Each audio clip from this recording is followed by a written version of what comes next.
Unlock the secrets of the supernatural with Paranormal M.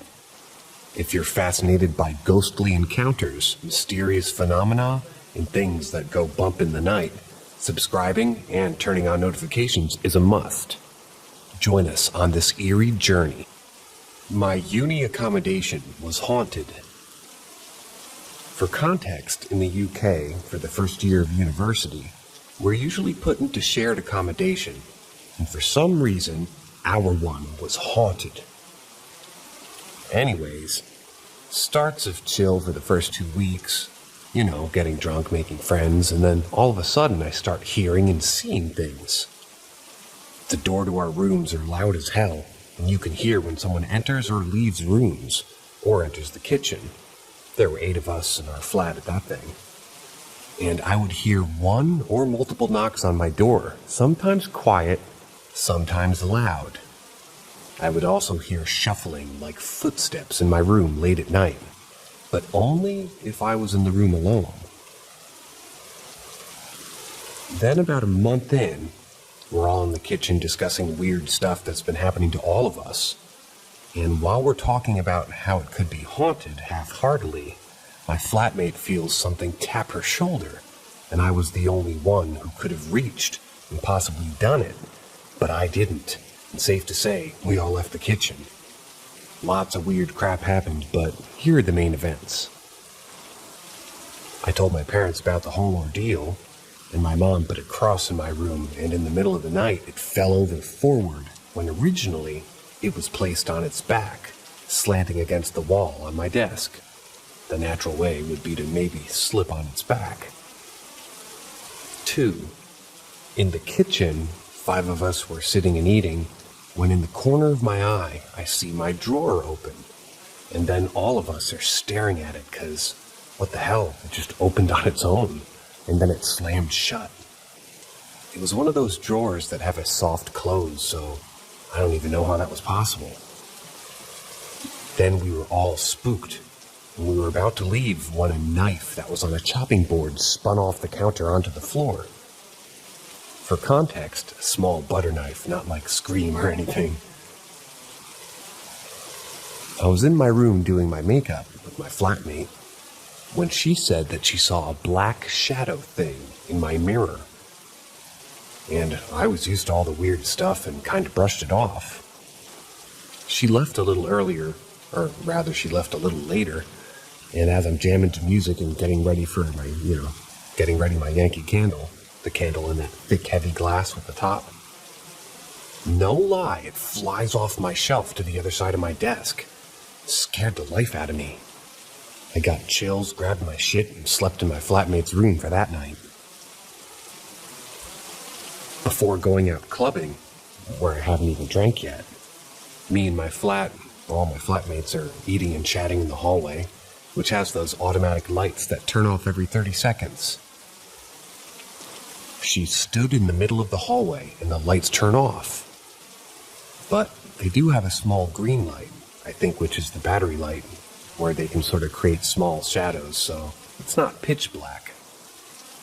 I go to press the switch for the light, and I see this big-ass man-like figure a few feet behind her, but I just quickly switch the light on. Not to ruin the night's mood or scare her, I told her the next day when we were hungover. Other stuff happened, but these seemed the most significant to me. And also the people who lived in the flat next and above us said weird stuff happened with them too. So it wasn't just us.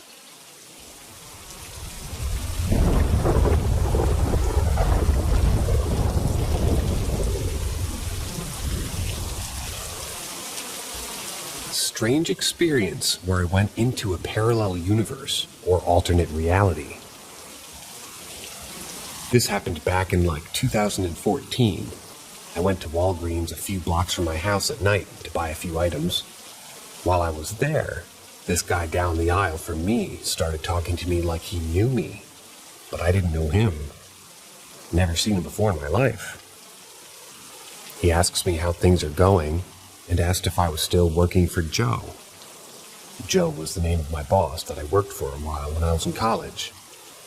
I told him no, that I wasn't still working for Joe because I had graduated and gotten a full-time job.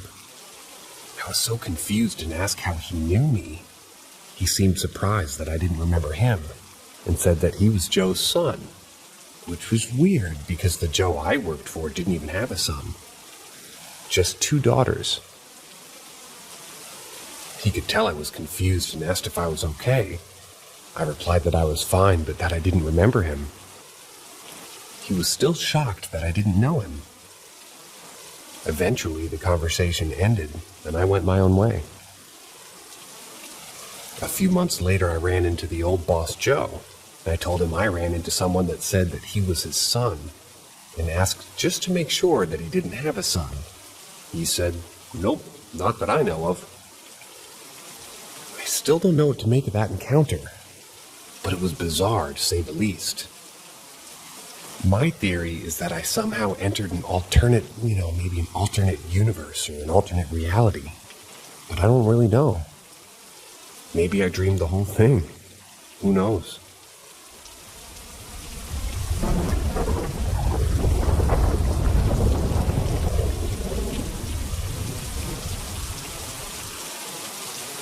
Ask Reddit. In fall of 2016, I moved into half of a really old house. It was built in the 1880s, a stone's throw from the original campus of Indiana University, which is now a park filled with homeless people and drug addicts. The owners basically turned it into a weird duplex. My friend had lived maybe right before I moved in. He claimed that it was haunted, but I didn't really believe him because he was a bit of an odd guy. Anyways, the layout of the house was also weird. You walked in the door, and were in the living room type of a space, and then you kept walking and there was a doorway to the bedroom. And past that was the kitchen. No doors, only door inside the apartment was to the bathroom and the one that led to the shared basement. So my first night there was uneventful. I was a little uncomfortable because I hadn't lived by myself in a long time, and I was just feeling lonely and kind of on edge. I stayed up late and then eventually fell asleep, but I woke up again around 3 in the morning. Cliché, I know, but what woke me up was what sounded like a group of drummers drumming on every flat surface of the living room. It went on for a while, and I was completely terrified. It was just a cacophony of sound.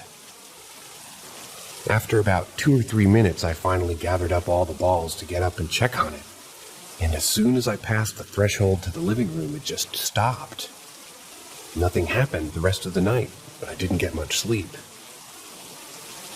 A couple days later, a friend was visiting, and he was about to leave. We were standing by the front door next to my bookshelf, and I told him about how I was having trouble sleeping, and the story from the first night.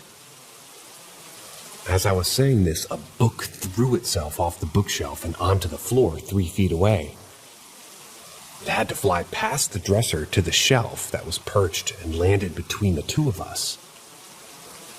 He just gave me a creeped out look and said that he had to go. I don't blame him. Eventually, I asked the guy in the other half what was up, as he'd lived there for about 8 years. He told me that no one stayed longer than a year and they all reported the same shit. For whatever reason, he said nothing ever happened on his side. Doesn't make sense, but there it is. Here's an edit with some more stories that I added below. Alright, so a lot of what happened was really small stuff.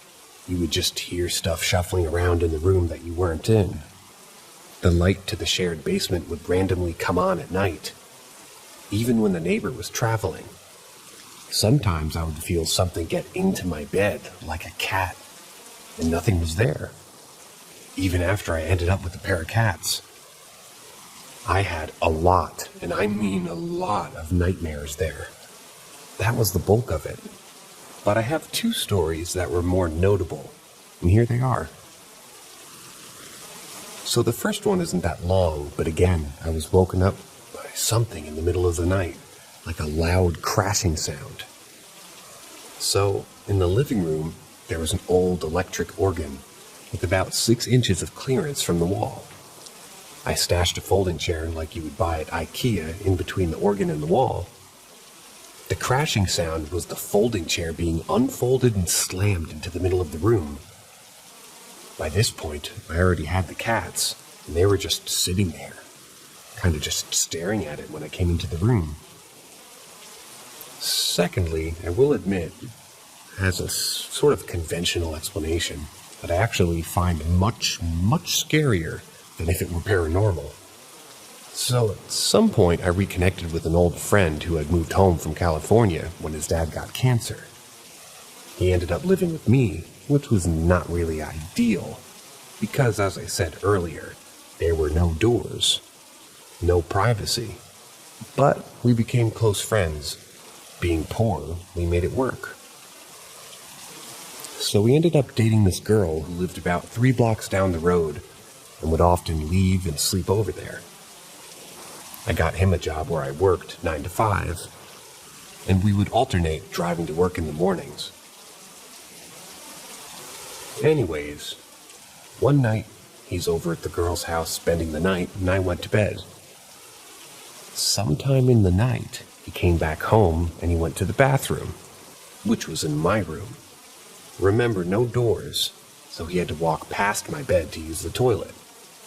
I wake up and he's in there taking a piss, and I can see the light on underneath the door. When he's done and turns the light off, unusual, and lays down to sleep on the couch like usual, it was winter and the cats had been escaping and coming back late at night. And one of them had been outside earlier, so I wondered if he had come in with my roommate.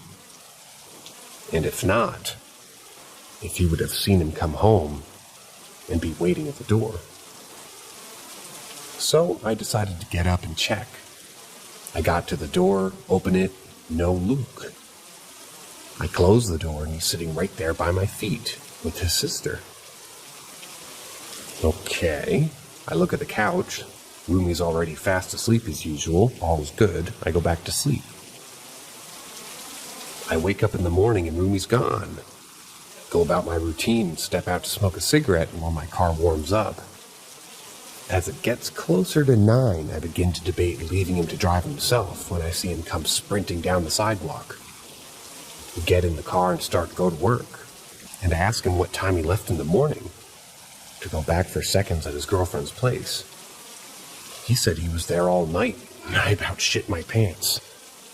So I know for a fact the door was locked because the door had some ancient fucking lock design that's locking automatically every time you used it.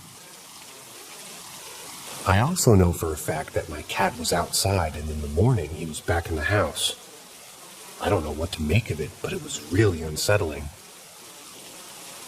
And just for fun, third story.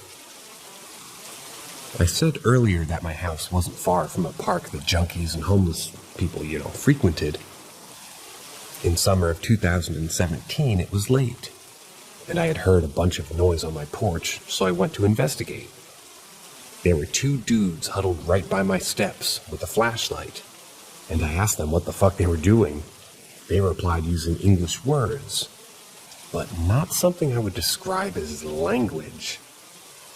Then they started walking toward that park through my yard, and the whole time, one of them was just calling back to me. Hey, it's the dark. Sorry.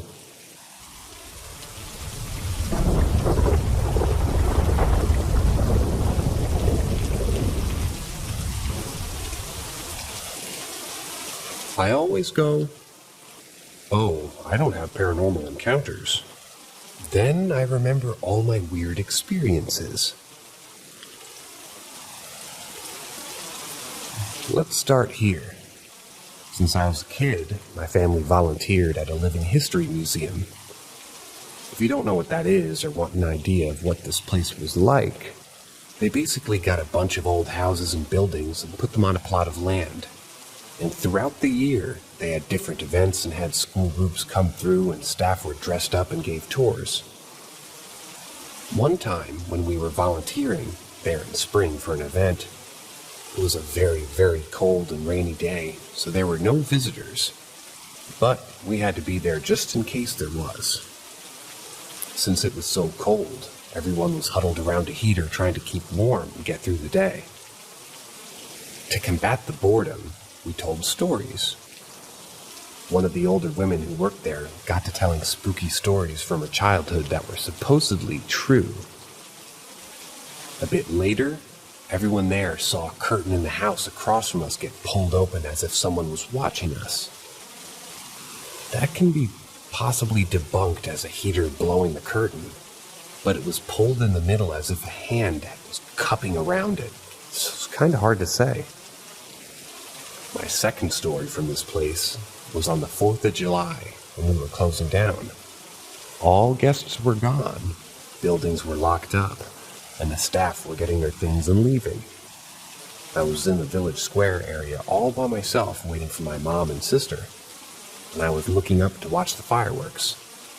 My town's pretty big on fireworks shows, right next to the museum. And all of a sudden, I hear the organ in the church start playing, which really weirded me out because I watched everybody come out of there, and the building gets locked up probably 5 minutes before I heard the noise. The next day, I confirmed with the people there that it got completely locked up when I saw them do so. Okay, so next experience happened a bit after the organ one. So basically I had this pair of earbuds, and all of a sudden they started acting up when I was listening to music. My music would get paused randomly without me doing anything, and I would hear a creepy nursery rhyme and lullaby song that you would hear in a horror movie playing in the earbuds. But I'd press play on the music and it would stop. This would continue to happen again occasionally before it ramped up. It got to where the lullaby played constantly, and I couldn't do anything about it. I even unplugged the earbuds, and it continued. At that point, I just threw them away. Last story here. This one happened last summer. So throughout the day, I kept randomly feeling a patch of hot air that was about torso height and was about the same size as an adult man with some muscle to him. It was burning hot. Now let's fast forward to the night. I'm sleeping and having a weird dream, and in this dream I'm at a park and there's a cement building with bathrooms and a hallway and benches, kind of like a baseball dugout. I walked through the hallway past the bathroom doors to the back left corner of the hallway. The farther I go, the more and more dark and heavy and just evil it feels. And when I finally get to the corner, it's burning hot, like that feeling I kept feeling all day. I run out and suddenly bolt wide awake. I'm not even half asleep at this point. I'm fully awake and conscious, and all of a sudden, I'm slammed back against my wall and start getting choked.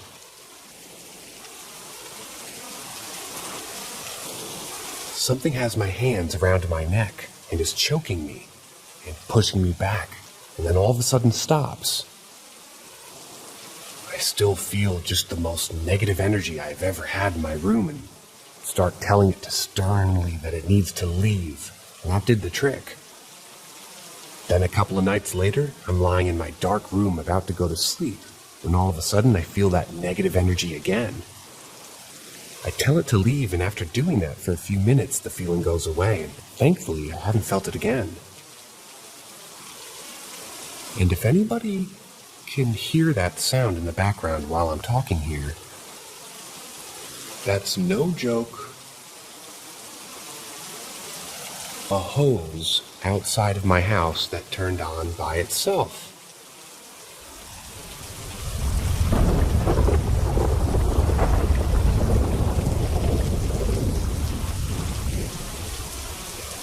Someone with knowledge, please tell me what's going on. My husband and I, both in our early 20s, moved into our first house together in Italy this past November while expecting our first child. Nothing seemed out of the ordinary. I was alone in the house all day while he was at work. And for a month by myself while he was in Germany for work, I was very pregnant and asleep a lot of the time. But when I was awake, I didn't experience anything notable.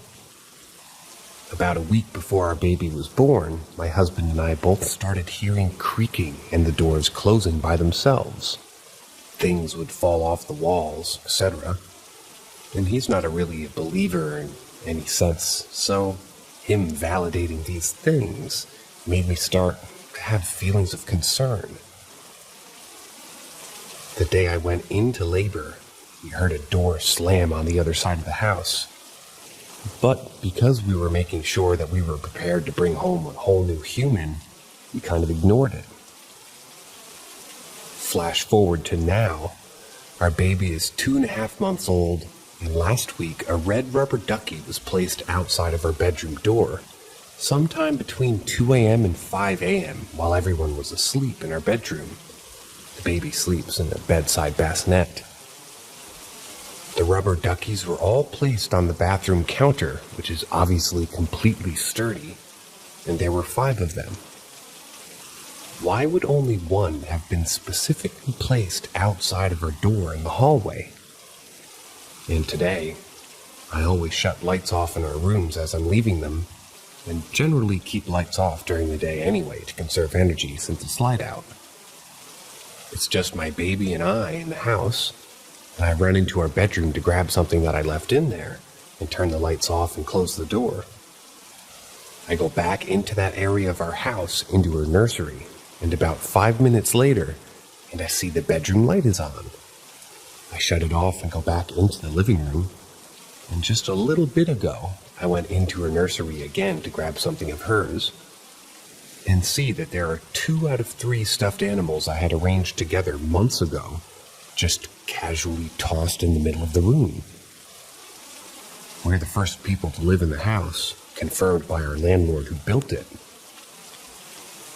And when my mother-in-law came to stay about a month ago, she was awoken by something grabbing her foot.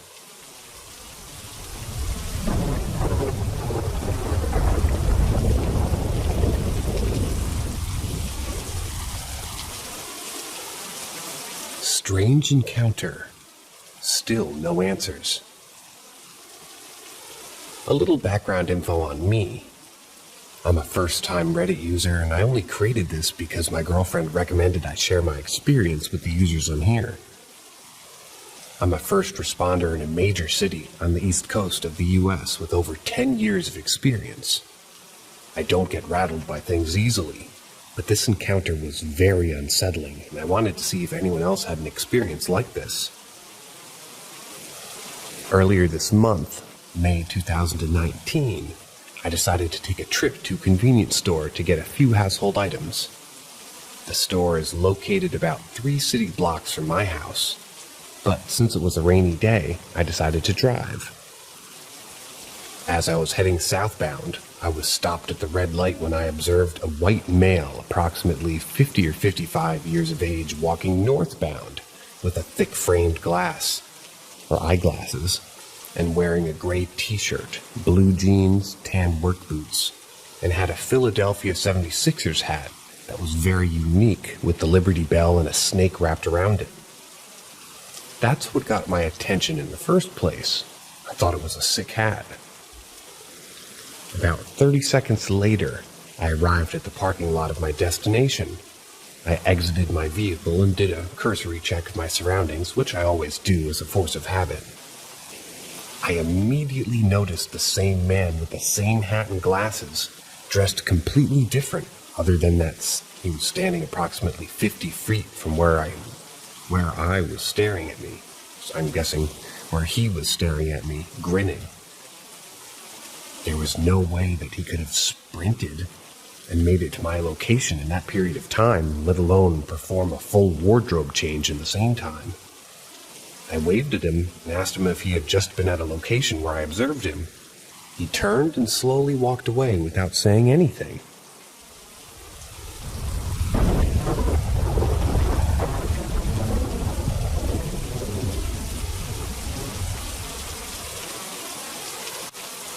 Ghost of a Young Boy.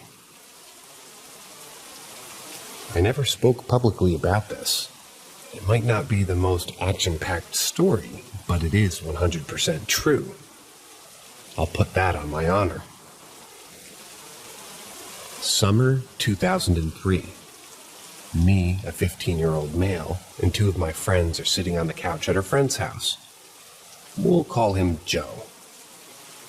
Now, before I recount my actual experience, I gotta preface it by saying Joe always had a free house during the day because his parents were working. So we would routinely spend our days there.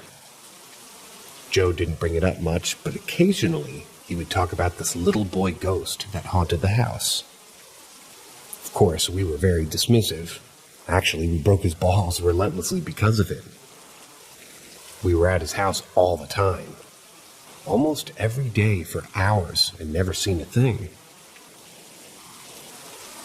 Myself and my two friends were sitting on the couch that faced the stairway, just bullshitting with the group, and we hear what sounded like a person running down the steps.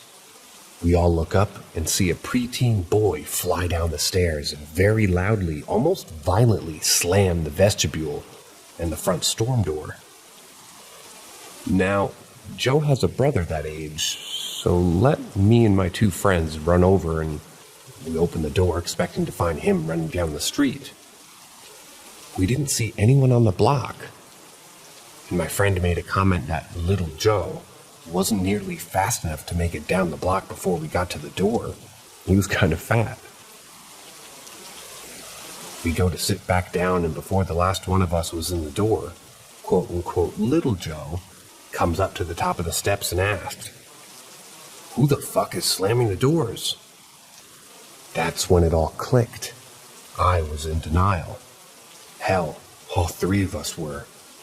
We grilled this kid under threat of an ass beating if he had a friend over or anything to rationalize the experience. The house is a row home that sits mid-block on a big street. If anyone left that house, I would have seen them. I was 3 steps behind when I seen that kid run out. Even if it was a kid and he picked the lock at warp speed, then ran to the abandoned house next door, I would have seen or heard something. The image of that transparent little bastard is burnt into all of our brains. Made me a believer in something.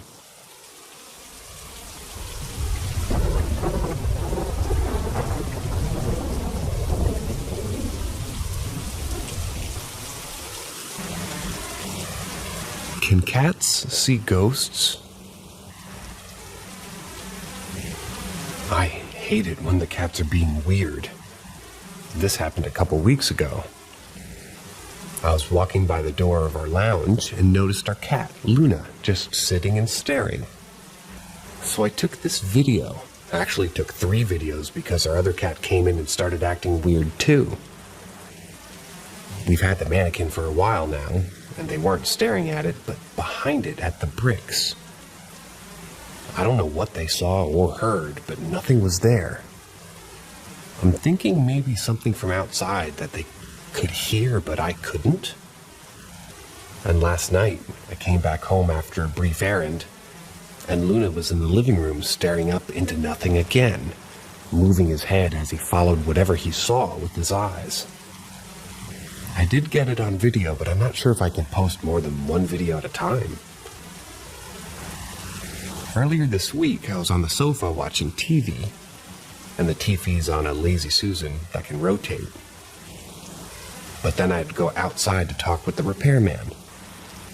When I came back in about 15 minutes later, the television was turned almost 90 degrees. I didn't get a photo. It was freaky, but I blamed one of the cats, thinking maybe he had jumped on the TV cabinet and put all of his weight on the TV so that it turned. Fast forward to last night. My partner had gone to bed, and at some point, I noticed that one of our very large music speakers was rotated completely around. Again, around 90 degrees. So that instead of facing out into the room like it usually is, it was facing the front door and foyer area. I showed my partner this morning and he asked, if he had turned it that way for some reason, and he said that he didn't remember even ever turning it. By the way, there's no logical reason that we'd want to project sound toward our front door.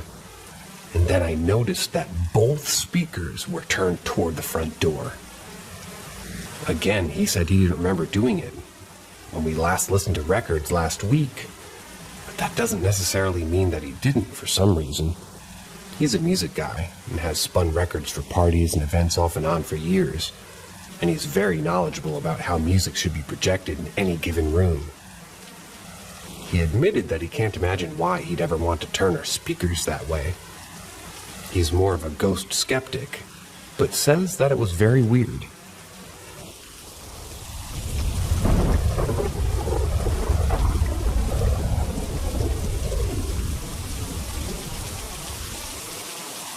Don't watch The Conjuring. So growing up, my mom and dad were together for 12 years, and then stuff happened, a divorce, but before the divorce, my mom started seeing things that she didn't quite understand.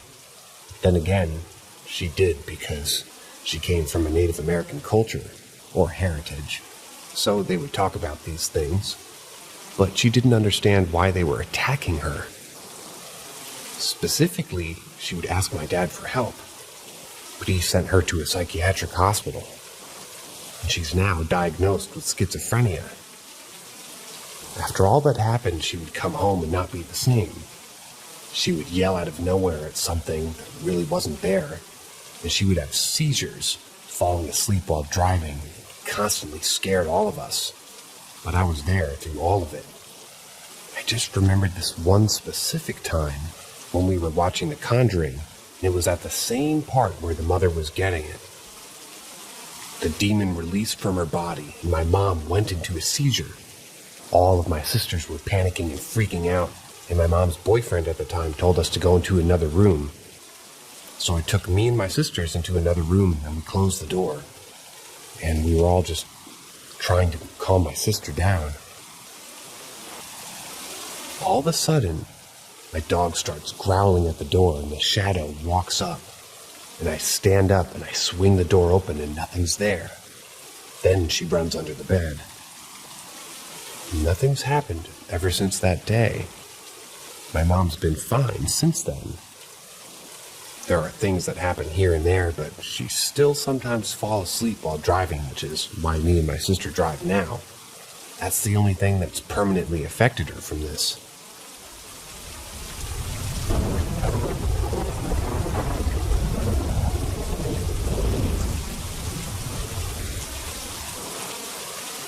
Don't watch The Conjuring, Part 2.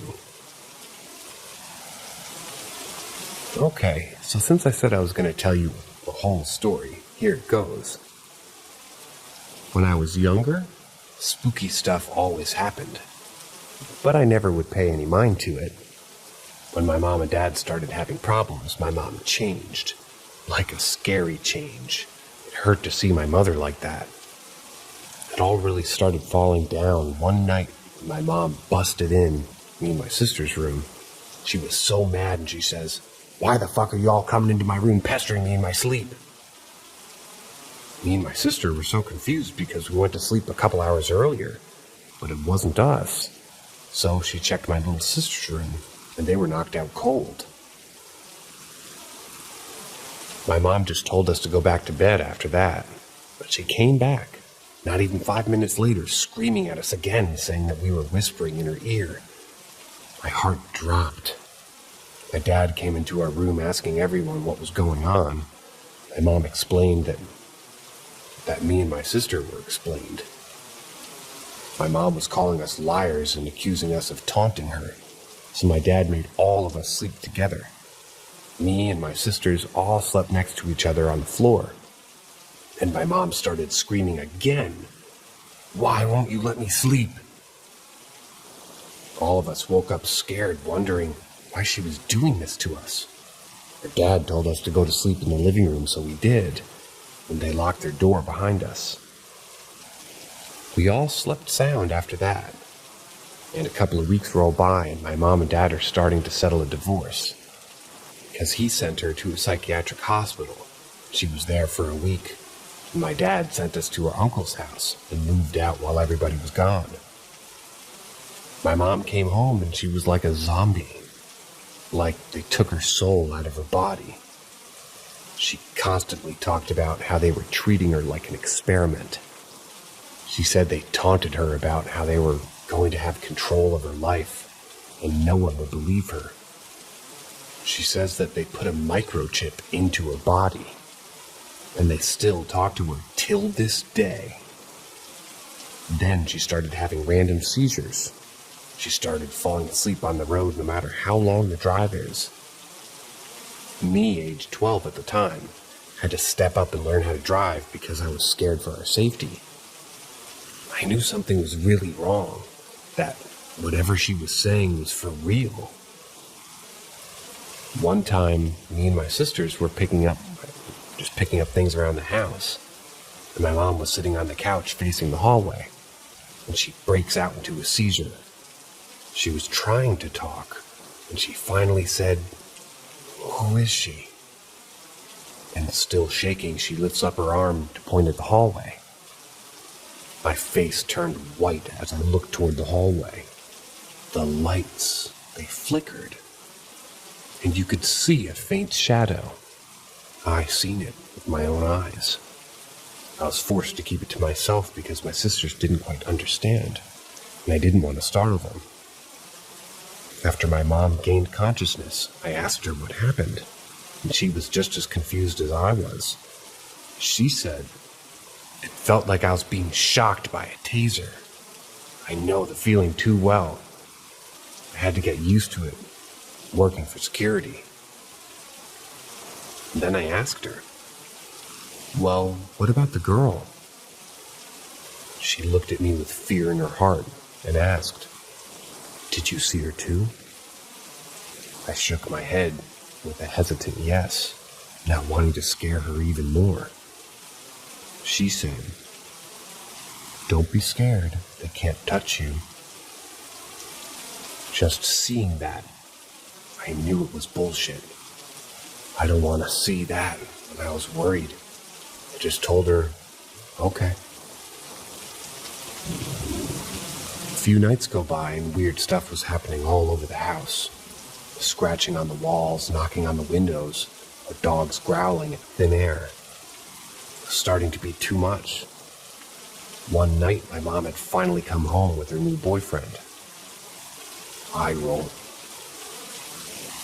She starts telling me that I'm gonna go pick up your auntie and her boyfriend. They're in Texas. I angrily asked, "Is your new boyfriend coming?" She shakes her head yes, chuckling at me, and I said, "I don't want to go." She said okay, and headed on her own way. I was at home alone for about an hour. Me and my dog were in the living room, and I was watching TV, when all of a sudden I hear this loud crying. And if you're wondering, I did forget to mention that my sister was out with our dad, so I knew 100% that it wasn't them. It was coming from my mom's room. I get up and start walking towards this loud weeping. It sounded like it was coming from a younger girl. I get to her door and I press my ear against it, and it's louder. I swing the door open and the room is empty. My dog starts growling and barking viciously, like he's seen another dog in his presence. I take off to my room and turn my lights on and start drawing to get my mind off things. I couldn't call my mom because at the time, I had a phone with 30 minutes that I had used up already. Then my dog started growling at the hallway, and this sort of tall shadow walks up. My dog walks right up to it and starts going crazy. Everything starts going crazy. I started hearing knocks on the window. My closet was shaking so bad that you could hear my hangers rattling. My radio started blasting eerie music. I just hid under my blankets until all of a sudden everything went silent.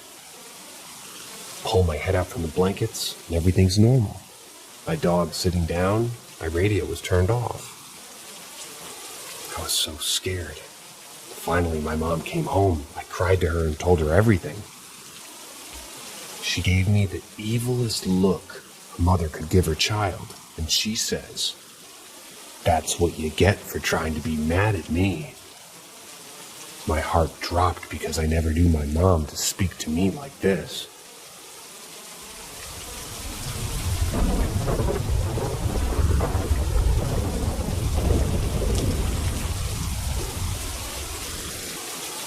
Braided hair and phone placed elsewhere.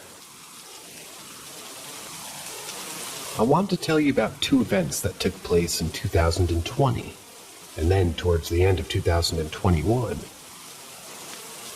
As an idea, I lived with my grandparents. It was summer of 2020, and one day my grandfather had an accident and had to be taken to the hospital. My grandmother left with him, and they left me home alone. They thought that they might make it back by that evening, so they left me with some work to do. I had to feed the animals that we had at home.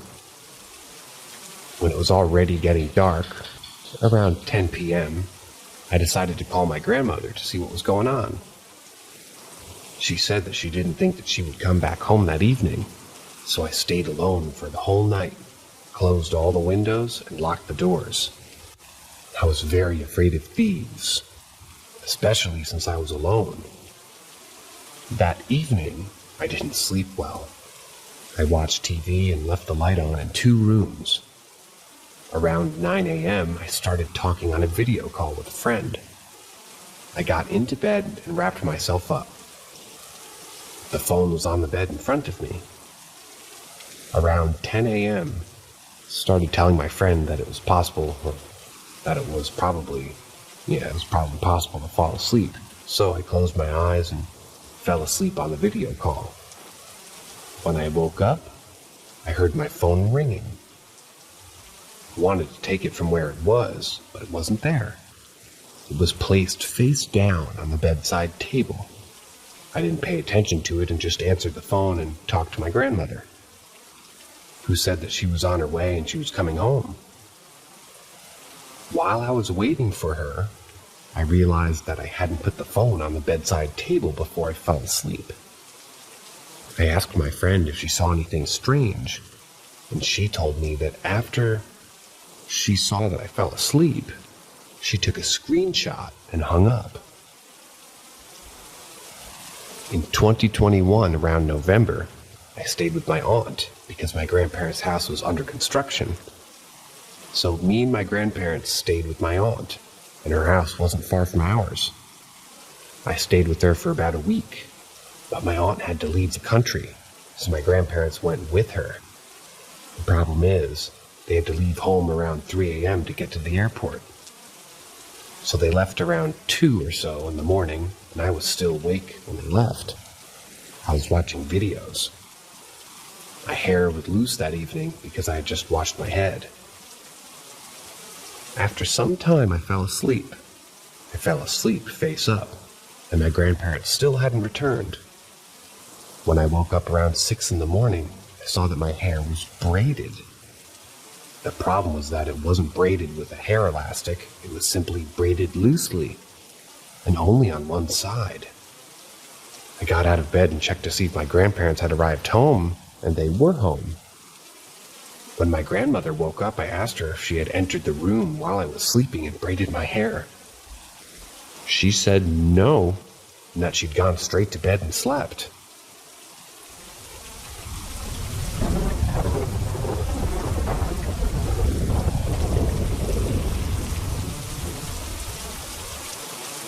I feel unsafe in my own home, and I don't know what to do. I remember getting really into spirits thanks to my friend who was into spiritual stuff and was trying out witchcraft, and I happened to get caught up in it. I remember her introducing me to my spirit guides and confirming that I had more than one who I knew of. So I went out and got myself a pendulum. I could speak to her more often and get some advice every now and again. I got really into it, and eventually I would start to see her around my house. but there's nothing wrong with that. It started maybe a month after that she started appearing to me, that I started hearing a male voice from any time between 11 p.m. and 1 a.m. I ignored him at first, thinking that it was just my imagination, but eventually I started indulging in it and started conversing with him through my pendulum. I found out that his name was Shirley, and he was fairly nice and claimed to be another one of my spirit guides. I didn't question it, as I felt drawn to him in the same way that I was drawn to my first spirit guide. I forgot to mention her name is a guider. Her name is Guider. I eventually told my friend about this, and she warned me to be careful, but never outright said that he had malicious intentions. Being a bit naive in the situation, yeah, I know this is stupid, but I was so enamored by him, almost like I was in a trance. I allowed him to touch me. He claimed he loved me, and I thought nothing of it and told my friend. This is where I really should have been concerned, since she told me spirit guides shouldn't fall in love with the one that they're supposed to protect. But I ignored her, and nothing really happened. I continued to talk to him like normal until one night that I remember. It was like 12:30, and I was lying in bed, and I felt something watching me, which I've gotten used to by now, so I tried to ignore it. Until I felt a sensation on my neck, back, and waist, like someone had grabbed me and tried to spoon me. I immediately got up and went to my pendulum and contacted Shirley, asking if it was him, and he confirmed my suspicion. I didn't sleep that night. I eventually got a glimpse of him as I was going downstairs to try to get a drink, and I saw all black, a figure crouched behind my sofa. He looked like the Rake, if I were to compare his body to anything except that he was all black with white eyes. I was too scared to even go downstairs. I think it started to get worse when my friend called me up saying Guider was in the corner of her room and not with me. I was a bit scared and started talking to him, trying to understand what was going on, until my friend told me to stop talking to him and wait until she came over on that weekend. I didn't talk to him at all. And at the weekend, she performed an exorcism on the necklace that I wore, as she sensed that he had latched himself onto that. And everything went smoothly, and I felt safe. Until 4 months ago, I started hearing knocking at my front door every night, and I seemed to be the only one who could hear it. I spoke to my friend, and she came over and admitted that she could hear it as well. I don't know what to do. The knocking feels like it's taunting me, while the constant feeling of being watched is making me insanely paranoid. I don't know what to do. A few nights ago, I saw a black figure in the corner of my room. I felt a wave of immense anger, and I just broke down in tears. I'm scared and I don't know what to do. I spoke with people on the witchcraft subreddit, and they claimed that it was quote-unquote shadow people. But I know for a fact that it was not.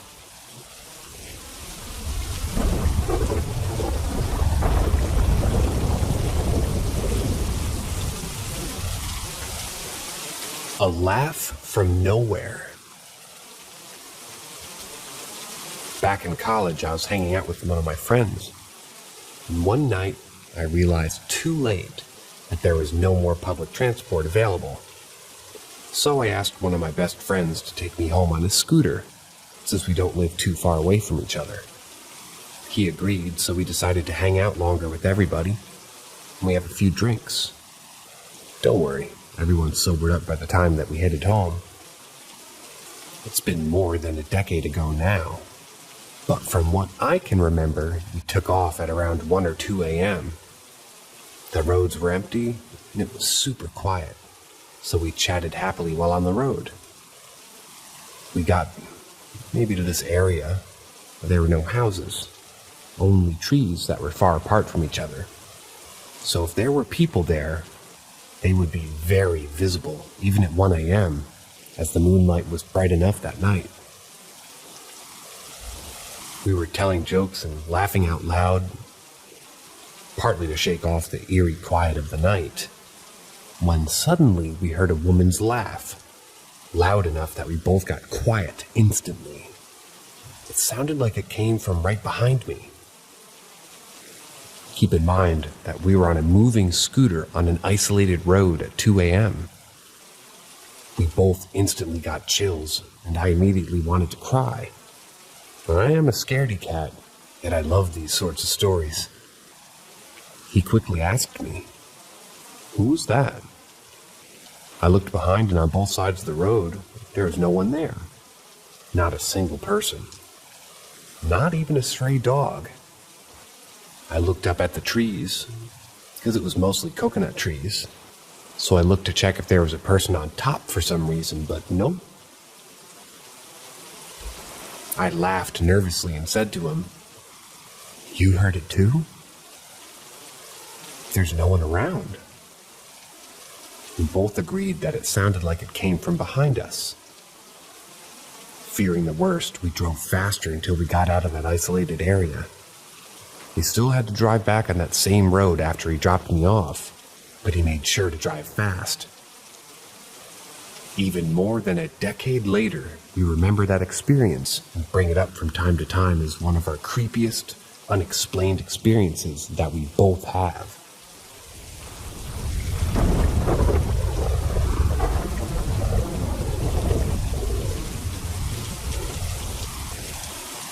This happened when I was meditating almost 20 years ago. When I was in high school, I used to meditate very regularly and would often have weird experiences while doing so, like feeling physical vibrations, hearing snippets of conversations, things like that. However, once I was lying on my back meditating in my bed, and when I got really deep, I started hearing this rushing sound in my ears and feeling like I was being pulled backwards and down through the mattress. All of a sudden I woke up and I was lying on my stomach in a field. Daylight was happening and the sun was bright, so I was squinting when I opened my eyes and looked around. I was in a countryside somewhere, and I'd lived in New York City, with mountains in the distance. I started pulling out blades of grass and feeling the dirt in my hands to check that I was really there, and it felt very real. Then I noticed, looking down at my hands, that they were the wrong skin color. I wasn't freaked out, just curious about the situation. It was me, but it was like I was seeing through somebody else's eyes. Everything felt very familiar, like I remembered it from somewhere. There were a lot of little details, but to keep a very long story short, I walked into a little house that I knew was my own. I saw my mother and my little sister. These are in air quotes, by the way.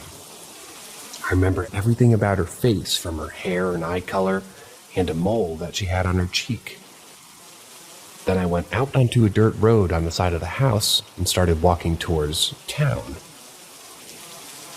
At some point, a horse and carriage was coming down the road and in my direction, and as it passed, I looked up at the driver and made eye contact with him. And at that moment, I heard the rushing again, and I felt myself pulled back, and I was in my own bed. It happened so long ago, and I still remember every detail. I've always had really vivid dreams, like I usually remember upon waking, but this didn't feel like a normal dream. Since then, I've had a few dreams that felt different than my normal ones, where I felt like I was seeing through somebody else's eyes. I've also been falling asleep and randomly heard this rushing and felt the pulling sensation twice, but both times I recognized that it was happening. I just got scared and I woke up.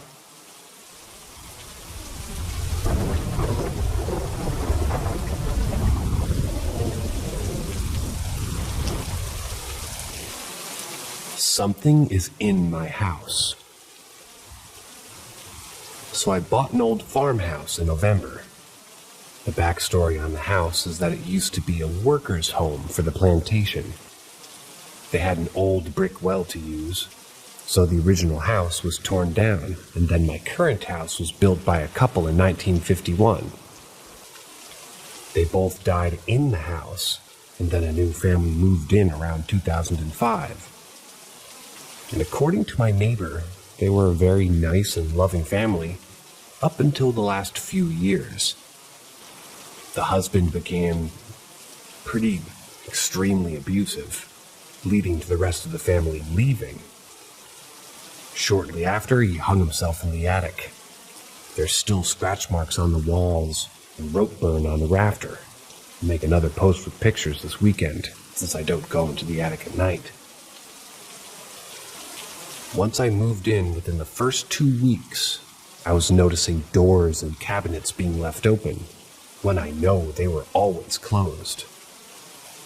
Then came the noises of people walking around the house, so I thought I had a squatter living somewhere in there. While searching the entire house, I noticed closed-off parts of the house that held little rooms in them, all unfinished. But this one room is what holds my attention. Inside was children's toys, cars, dolls, but along with them was old porn from what had to be from maybe the 70s, with as much bush the people had. There was also 3 steel boxes full of weed, and what I'm assuming was crack and crack pipes.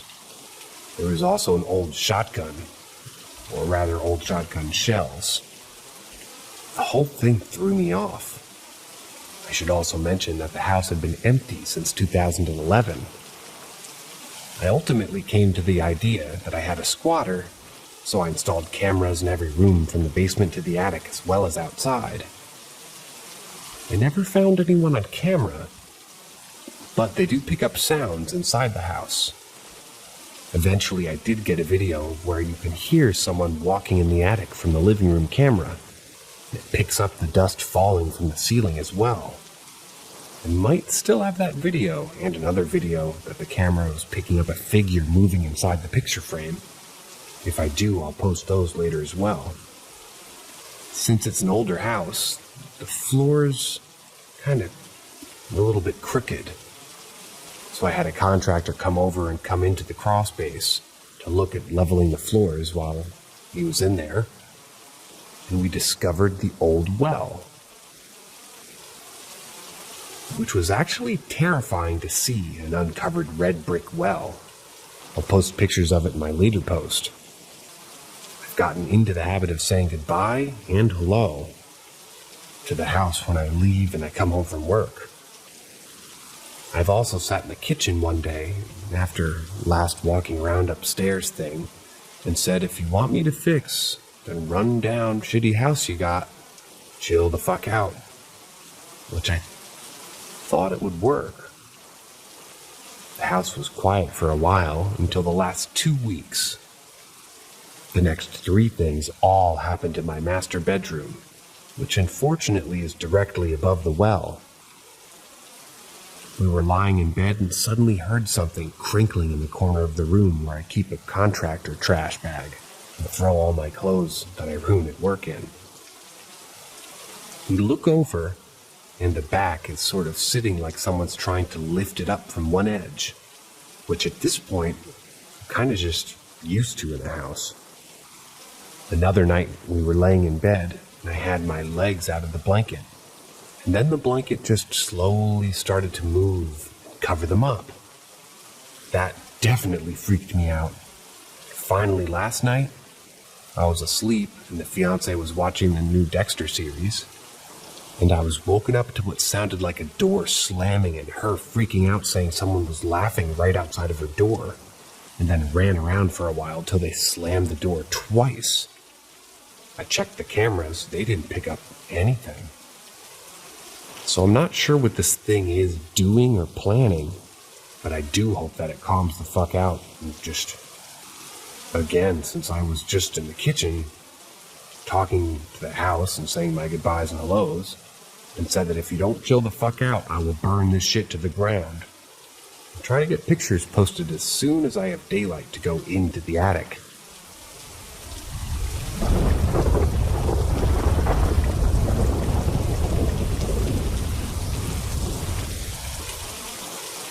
My friend kept our Nerf fight going months after he died. Last October, my best friend Tanner died unexpectedly due to causes that can't be mentioned due to the sub's rules. I don't need to go into too many details, but they're not relevant to the story. But it was easily one of the hardest hitting losses I've ever had. He and I shared a very close and special bond and overcame a lot of life together. He had moved in with our mutual friend Beth and her boyfriend several months prior to passing away. So I would constantly come over and hang out with everybody as I lived nearby. One summer day, we all had a giant Nerf gun fight together in our front yard. I distinctly remember making eye contact with Tanner and having a strange gut feeling at the time that this was a bittersweet moment, but brushed it off as being sad that summer was coming to a close. I felt uneasy, though, that he had the same sad, that longing look in his eyes that I did. It began to get dark out. After collecting as many darts as we could, we headed inside as Tanner declared, "This isn't over yet." A month later, after noticing many strange behaviors, Beth and her boyfriend made the heavy decision to call Tanner's mom and have her convince him to go back to rehab. 3 months later, Tanner was dead. I moved out of state since, but always go back to visit Beth when I'm home. One day after heavy snowfall, I pulled into Beth's driveway. Just as I hopped out of my car, Beth came to the door to greet me. Something yellow popped out against the fresh snowfall, immediately catching both of our attention. We looked down, and directly on her front step, perfectly placed in the untouched snow, was a Nerf dart. Well played, buddy.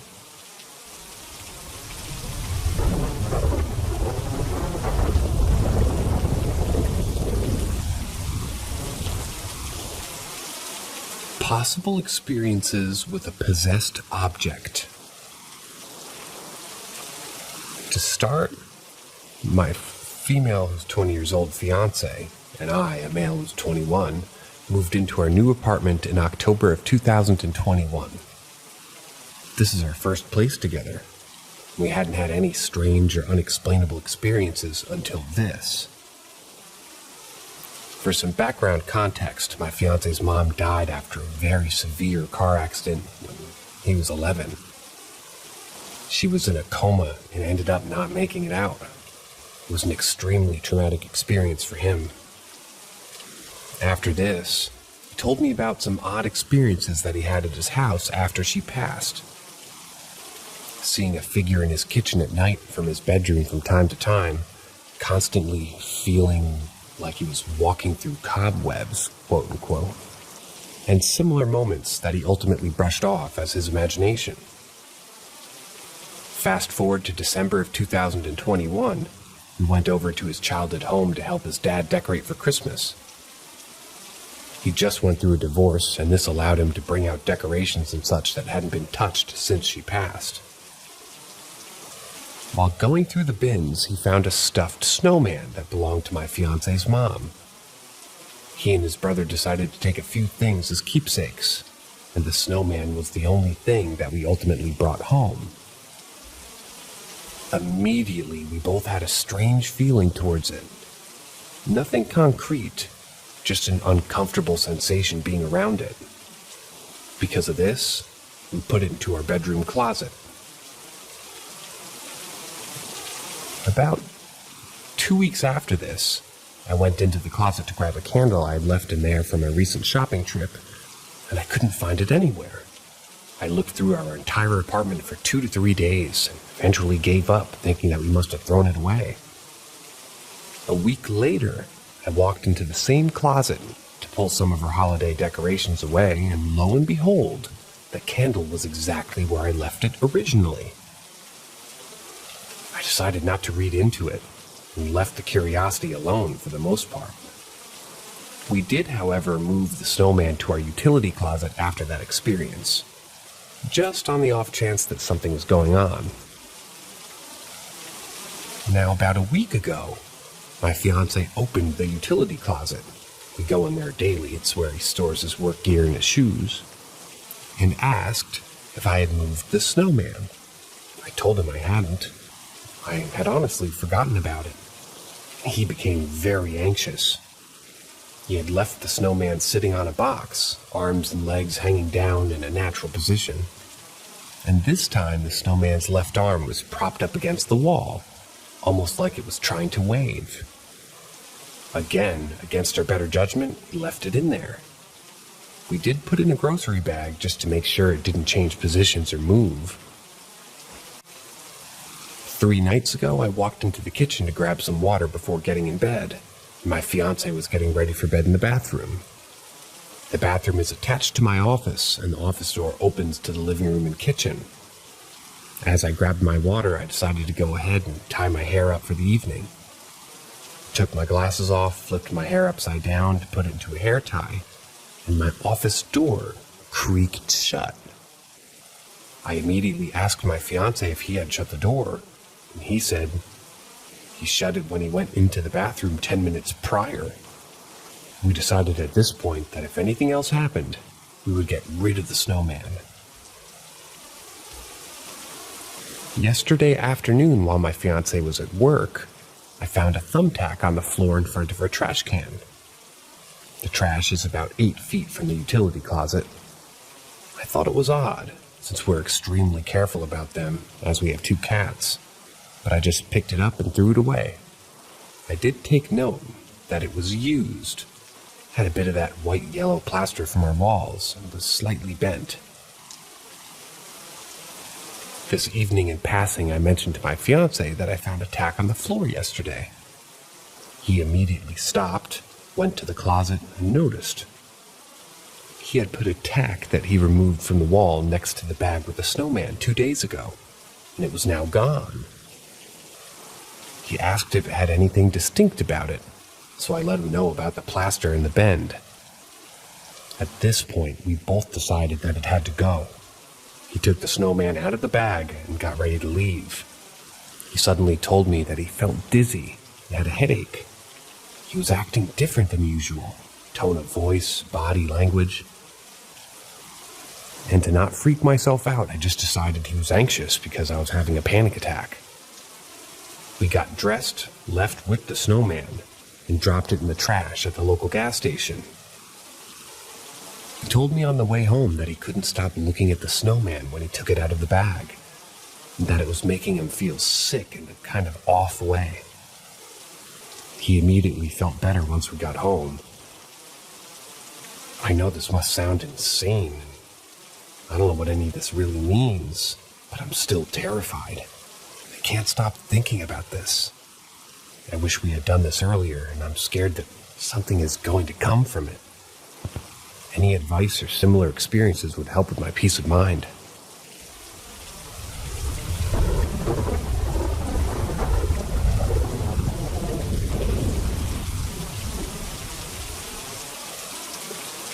The Haunted Old Tape Recorder, the Japanese samurai music. When I was working for a company as a junior chief editor, I had to work late and volunteer for late-night shifts. The staff was broken up into teams of 6, and we had to take turns working the late-night shifts in the office. Since we were in a group of 6, we weren't afraid to be in the office at night. We used to have light music switched on while we worked our shifts at night. We also used to bring our food from the house, as ordering online was a waste of money for some of us. Thusly, One night as we were doing our late night shifts at the office, one of us brought a tape recorder that plays only cassettes. We were impressed that our colleague still had that old tape recorder with her, and she told us that it was her late grandfather's. So, we wanted to try the old tape recorder out. So she inserted a cassette into the recorder and pressed the play button. She told us that that particular cassette has mostly old Shah Rukh Khan songs from the film, excuse me for trying to pronounce this, spelled C-U-C-H, Kuk Kuk Hota Hai. So most of us knew the playlist from that film, and we started enjoying the track list as soon as it started. The songs were playing fine till the end of the track list, and then it repeated. We didn't really mind listening to the same songs again, as we filled the cold void around the office. Everyone knew the cold and chill air around us that night, and in fact, we would feel it every other night or two in the office. Sometimes we would hear plates and cups clattering in the pantry as if someone was in there making themselves a drink or food, when all of us would be at our tables doing our work at night in that office.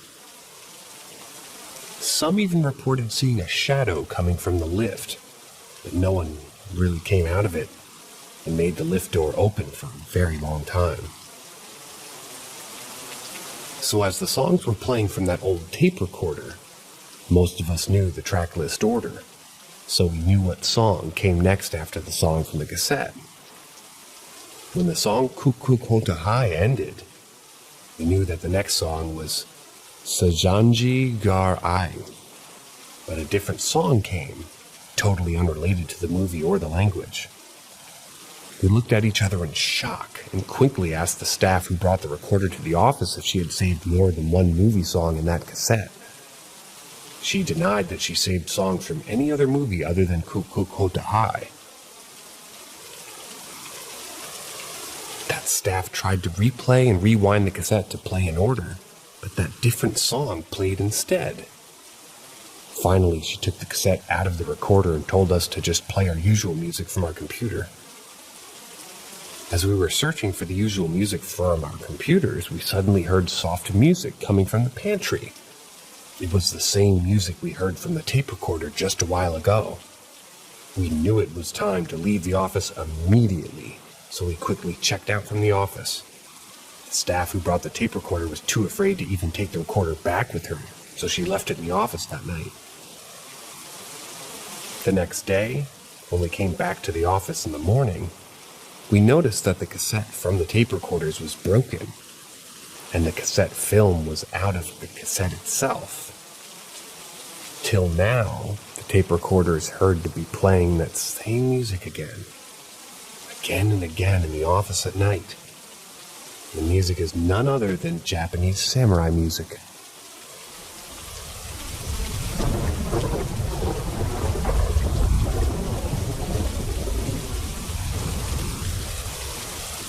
There's a knock at your door. It's past midnight. No one should be there.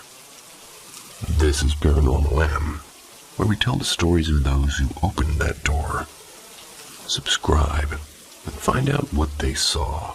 My great-grandmother opened a portal to hell and cursed all the women in my family.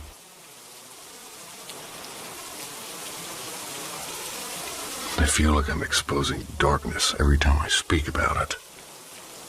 My grandmother invited possibly the devil himself into her home, and brought a curse onto all the females in her family after her. I've always wondered if this is the reason for all of the misfortune in my life, or why every home I've lived in something has followed. Let me start from the beginning of the story. All of what I'm about to tell are accounts of my mother and the daughters of my great-grandmother, which are my grandmother, my mom's mom, her sister, my great-auntie. For as long as my grandma aunt could remember, my great-grandma had a crystal ball, a Ouija board, and a pendulum all on her den table. She was a bruja, which is a witch in Spanish. She would hold seances, and pregnant women would come to her to determine the sex of their babies. Over 100 pregnant women came to her for her service, and out of those 100, she was never wrong. They all had what she said they would have, and she charged $2 for this. This was in 1967. My grandmother was about 14, and my great-auntie was 13. And they were wild girls who liked to go out with the boys and skip school and kind of come home late after partying. Throughout the years, my great-aunt, who was the main target of my great-grandmother's mischief, experienced several strange phenomena linked to my great-grandmother, from a white veil coming down from the sky and almost suffocating her after my great-grandma found out she'd lost her virginity, to a black coffin appearing on my great-grandmother's porch. That's when my great-grandma got mad at my aunt for not answering the phone for her. There's so many other strange things, but those were very odd and pretty unexplainable. However, none of these small accounts would compare to the night when my great-grandmother went from doing a little bit of magic to full-on inviting darkness itself into her home. One summer night in 1967, my grandmother and great-aunt came home around 2 a.m. They were drunk and loudly giggling and stumbling into the home. When coming in, my great-grandmother was sitting in her den waiting for them, and she was furious. But they laughed and told her to just go back to bed and to get over it. Outraged and feeling like she had no other way of controlling her daughter, she fell to her knees and began praying out loud to the devil himself for him to teach her daughters a lesson and make them behave. They didn't take her seriously, mocking her as they stumbled to the bedroom they shared, began changing into their nightdresses, getting into their sides of the beds. Quickly falling asleep, 3 a.m. approached. About an hour went by. My great-aunt began hearing my great-grandmother's brother, who lived with them, coming down the hall, which was odd because his bedroom was on the other side of the house. There's no reason for him to be in the hallway. She knew it was him because he suffered from a stroke, and one of his legs dragged behind him. So she heard him coming like a footstep and a drag. Heard this over and over until it was outside their open bedroom door. Laying on her side with her back to the door, she called out in Spanish, like, "What's wrong? Do you need something?" No response. As she tries to turn around and sit up, she realizes she can't move. The sense of pure evil filled the pitch-black room. Panicking now, she suffers for over 30 minutes paralyzed as she feels somebody standing right behind her, fully knowing this wasn't her Tio. It was something malicious. She began to feel her cover slowly pull over her body, and her nightgown began to be pulled up, stopping at her shoulders. A quick slap to her back, and an immense burning pain. She jolted to life and is able to move again, bursting into tears as she jumps out of bed. My great-aunt, now in hysterics, starts trying to wake my sleeping grandma next to her. She awakes and it instantly starts freaking out and uncontrollably crying as well. The whole time this was happening to my great-aunt, my grandmother was having a dream that she died and went to hell. And in her dream, which was only about an hour, she spent years in hell suffering. They held each other tightly, but my great-aunt's back was hurting her so bad. After telling her sister of her experience, she shows her back to my grandma, and on her back was a burn-like lesion in the shape of a goat hoof, with 3 distinct finger-like marks. It's as if they couldn't be more traumatized by the experiences they both had. The mark was all the validation that this was real. Calming down now, my great-grandmother all of a sudden is at the bedroom door, startling them with a loud, menacing laugh. She then spoke the craziest thing and said, "Oh, my poor girls, did something scare you?"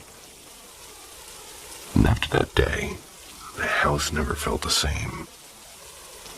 Even if you had all the windows open or all the lights on, it felt dark, Doors would slam, locks would flick back and forth. Kitchen drawers would open and silverware would fly out. And even late at night, the piano would play by itself. The house began to rot and fall apart, and did stay in the family on until recently. My great aunt, who inherited the house after my great grandmother passed away, fixed it up and sold it to somebody unknowing of all of this.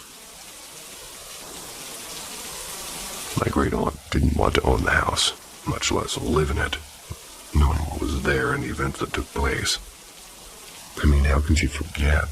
She has a hoof-shaped scar on her back to this very day. You see, it should have ended with my great aunt, my great grandmother.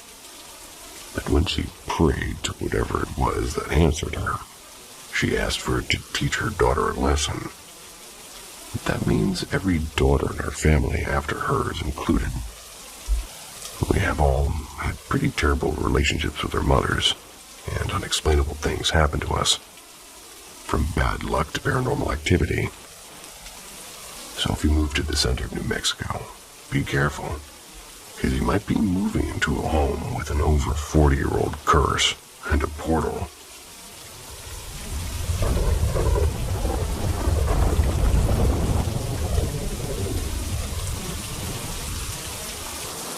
The trees with holes that have no bottom in Devil's Grove, Santa Fe, New Mexico.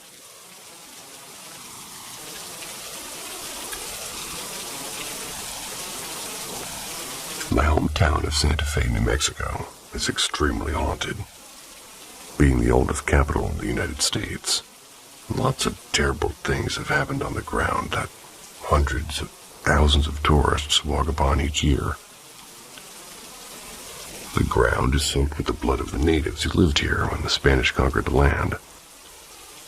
This is the first of many stories of my hometown I'm going to post.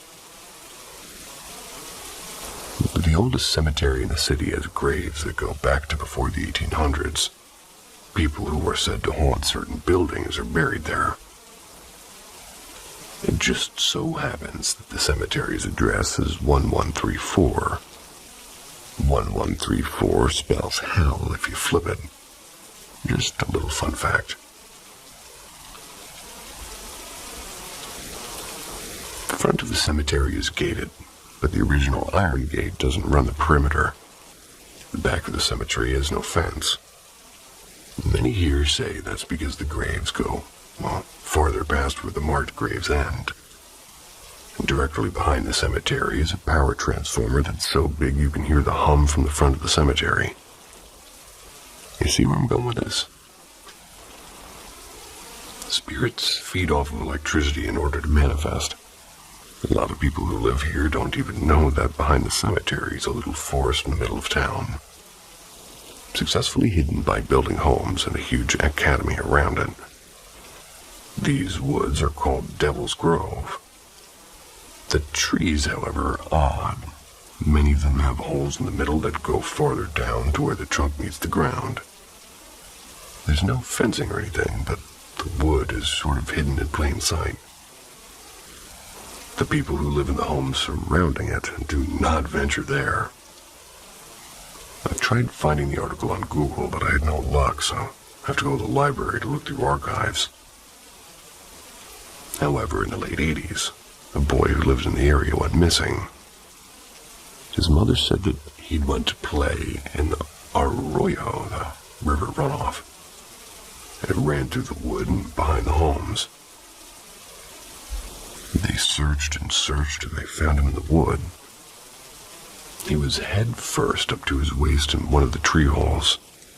He was obviously dead already. See, the holes aren't big enough to fit your body into, even if you were a small boy. The tree had dug into his stomach and back. There's no way he would have been able to get himself into the hole. It said the tree looked like it had swallowed him. So fast forward to 1991. My dad was in his late teens, and he was a gang member. He had a terrible home life and turned to the streets. He and his friends decided to rob a gas station up the street from the cemetery. Went bad and the cops were called. He ran, cut through the cemetery, and went to hide in the trees.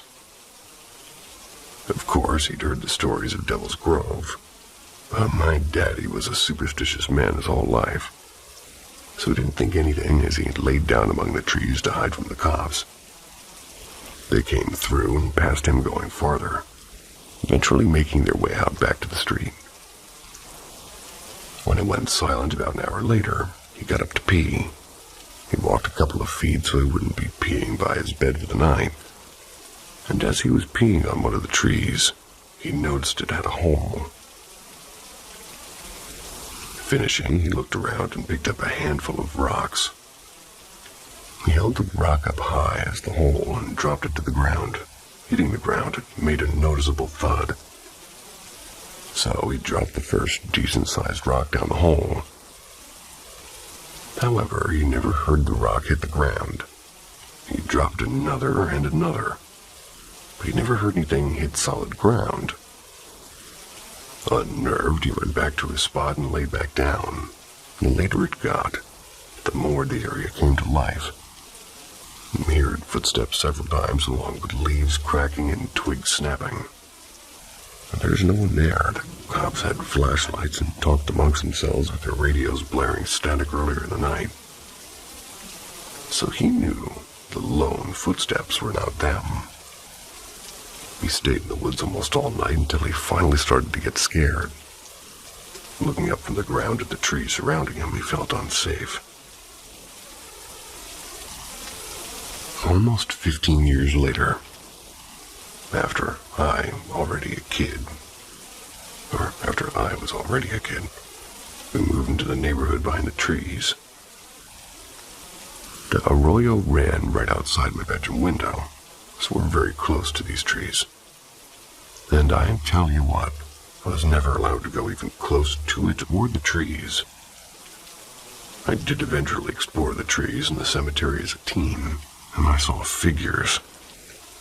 I've heard many unexplainable noises, and the activity was definitely more intense near the transformer. Hopefully, I can go to search the archives to see if I can find the news articles of that boy. But anyways, that's the story of Devil's Grove. Can't wait to tell you guys more, because I have a lot of stories about just how haunted Santa Fe, New Mexico is.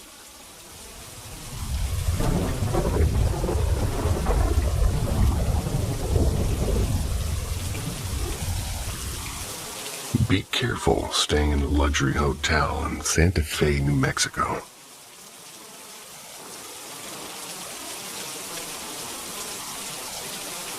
I've been pondering which story to tell you guys about the historical and extremely haunted town of Santa Fe. When the other day the local paper did a report on one of the places on my list, I took it as a sign.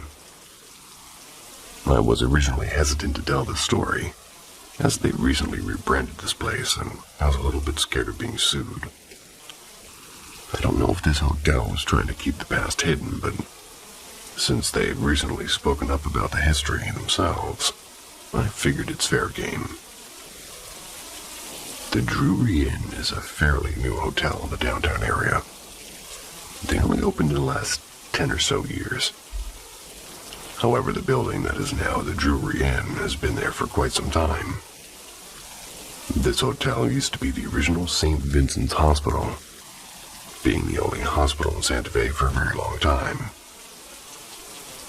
The old St. Vincent's Hospital has more than its fair share of horror stories and resident ghosts. So the fact that it's now a luxury hotel is mind-boggling to me. And I'll be honest, I personally would never lay my head there, even if I did have the money. Where to begin? I guess I'll tell the more mild of the two most well-known events of the hospital. During a late winter night, a young and fairly new nurse was working on the third-floor nurse station. She was going about her duties when she heard a child crying coming from down the hall from where she was. She walked the hall till she was standing in front of room 311. This is where the crying was coming from. When she opened the door to see, the crying stopped, No one was set up in this room at the time, so of course she's very confused. She thought maybe she misheard where the sound was coming from, so she went around and checked her other rooms. Every patient was in fact asleep, and as she went back to the nurse station from behind her, she heard it once again, the painful crying of a young child. She swiftly walked back to room 311. When she got to the door, she flung it open and flipped on the lights. But of course, the crying stopped once more. She even went as far as to check under the bed, but yet again, nothing. Trying to calm herself, she went back to the nurse station to sit down. For a little while it was silent, until the crying began again. Imagine how she felt being a nurse, a person who genuinely wants to help people, and hearing a helpless baby crying in pain, yet you can't help. So again, she walked to 311, and yet again, the crying stopped as soon as she opened the door. The next night, she came in to work her shift, caught a couple of fellow nurses before they left. She told them about her, eventful night, and their faces changed. They told her that everybody who had worked that night shift on the 3rd floor heard the crying, and apparently it would pick up in the winter, especially around Christmas time. They told her to just ignore it, and for a little while she didn't even hear the crying until Christmas Eve. She knew from the beginning that it was a baby, and she had worked with babies in the hospital before, and to her, the cry a baby makes when it's in pain was unlike anything else, and unfortunately was burned into her memory. So for a while, she listened to the crying. That's when the cry turned to the sound of a baby gasping for air. It was a sound she also knew. The sound was of a baby taking its last breaths. A week later, she mentioned the event to some coworkers. They were having dinner. One of the other nurses at the table told her that she had been on duty on the 3rd floor on Christmas Eve a few years prior to this. She said there was a bad car accident on the highway, and in one of the cars was a father and his infant little boy. The dad died at the scene, and they rushed the baby to the hospital, which, may I add, is quite a long drive from the highway that the crash had taken place. Apparently, the little boy was suffering from internal bleeding, and it was only a couple of hours later when the poor angel succumbed to his injuries. The nurse said that she still remembered hearing the little boy take his last breath, and that they were rough and deep. The fairly new nurse asked her which room the baby had died in, and of course, it was room 311. I wonder if the Jewelry Inn rents 311 out during holidays. Seems to already be occupied. This is a truly heartbreaking tale of an old building that I can imagine holds many like this. However, on the other side of the spectrum, this building holds something much darker. Every haunted place has its hotspot. For the old St. Vincent's Hospital, that spot is the basement. People have reported experiencing many things in the basement. Disembodied voices and screams. Things being banged on and crashing. Seeing shadow people and not only being touched, but being yanked, pushed, and pulled by their clothes and hair. This could be your normal run-of-the-mill haunting, right?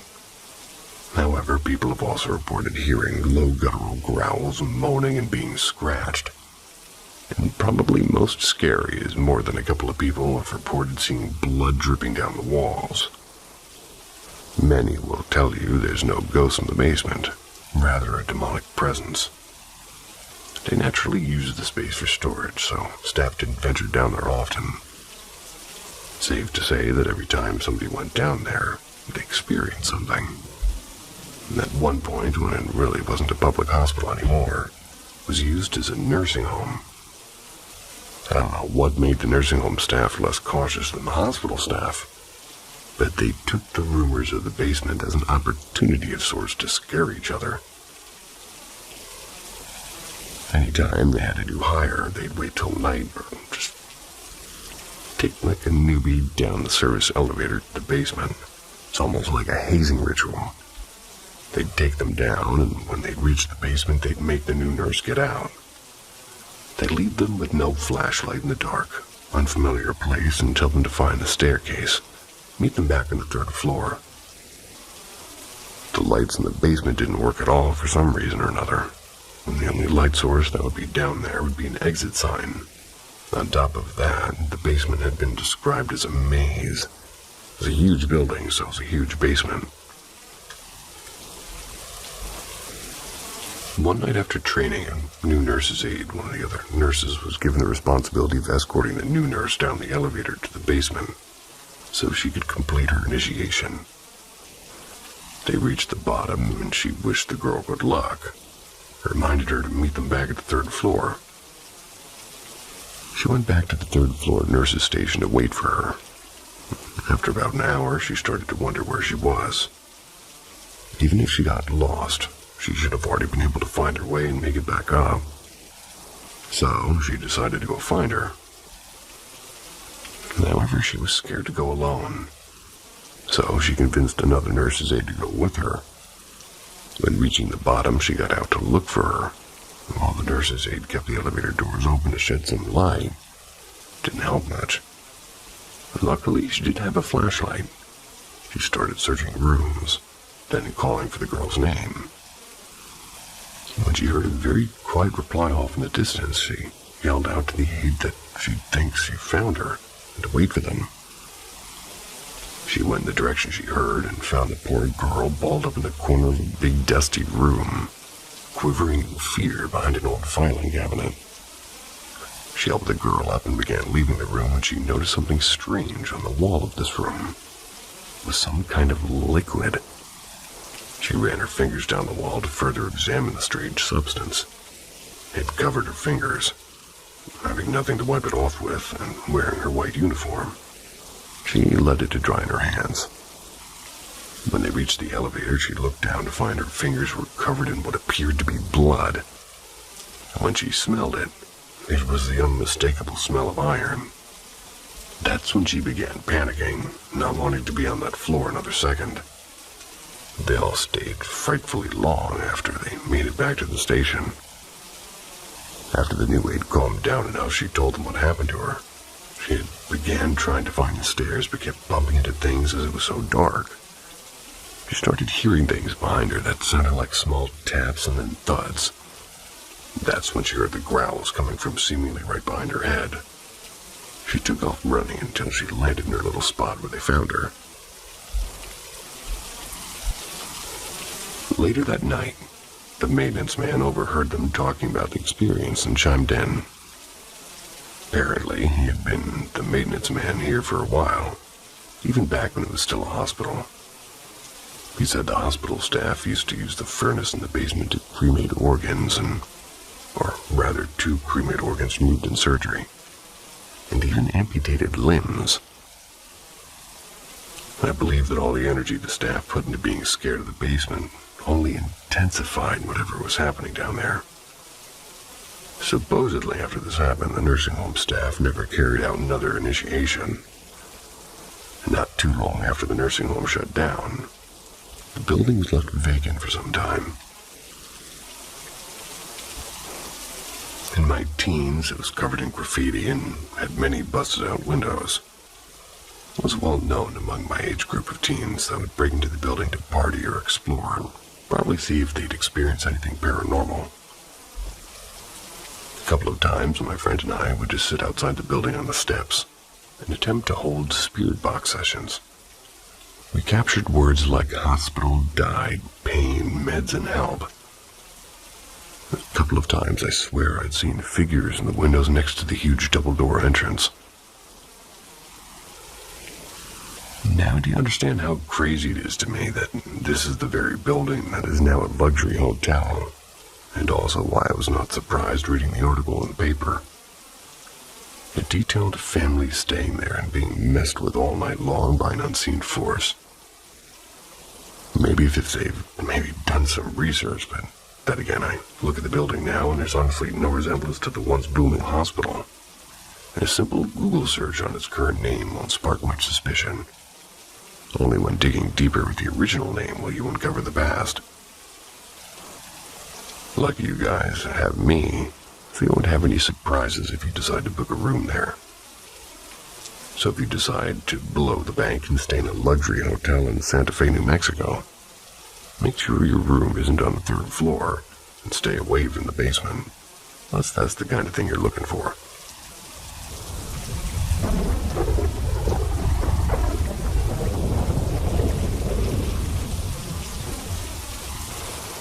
If you go to a resort in Santa Fe, New Mexico, you might meet a famous ghost.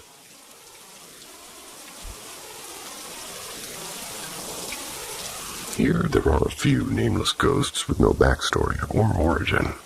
But after I posted my last story about my lovely town of Santa Fe, in the comments I had somebody bring up another place on my list. So I decided that it'd be the next story I'd tell you guys. This is a very sad, tragic story, and it also happens to be one of my personal favorites. La Posada is a very beautiful and very old resort and spa. They offer lots of services for the folks who might be a little bit heavier in the pockets. There is one, however, who stays here without paying a cent. I mean, she's the lady of the house after all. Abraham Staub was an ambitious young man from Germany. His brother Zadok and himself decided to come to Santa Fe, New Mexico to start a trading business. That was in 1854. And they were successful in their endeavors, accumulated a large fortune. About 10 years later, in 1865, Abraham returned to Germany for one thing. Julia Schuster was a young, beautiful, and refined German girl, and she was to be Abraham's bride. They were married in Germany. After celebrating their nuptials and getting some affairs in order, they traveled back to Santa Fe so Abraham could not only continue his business, but so they could start their new luxurious life. When arriving, Abraham showed his love for his young bride by building her a grand French Second Empire mansion beyond her wildest dreams. It was one of the biggest homes in Santa Fe at the time.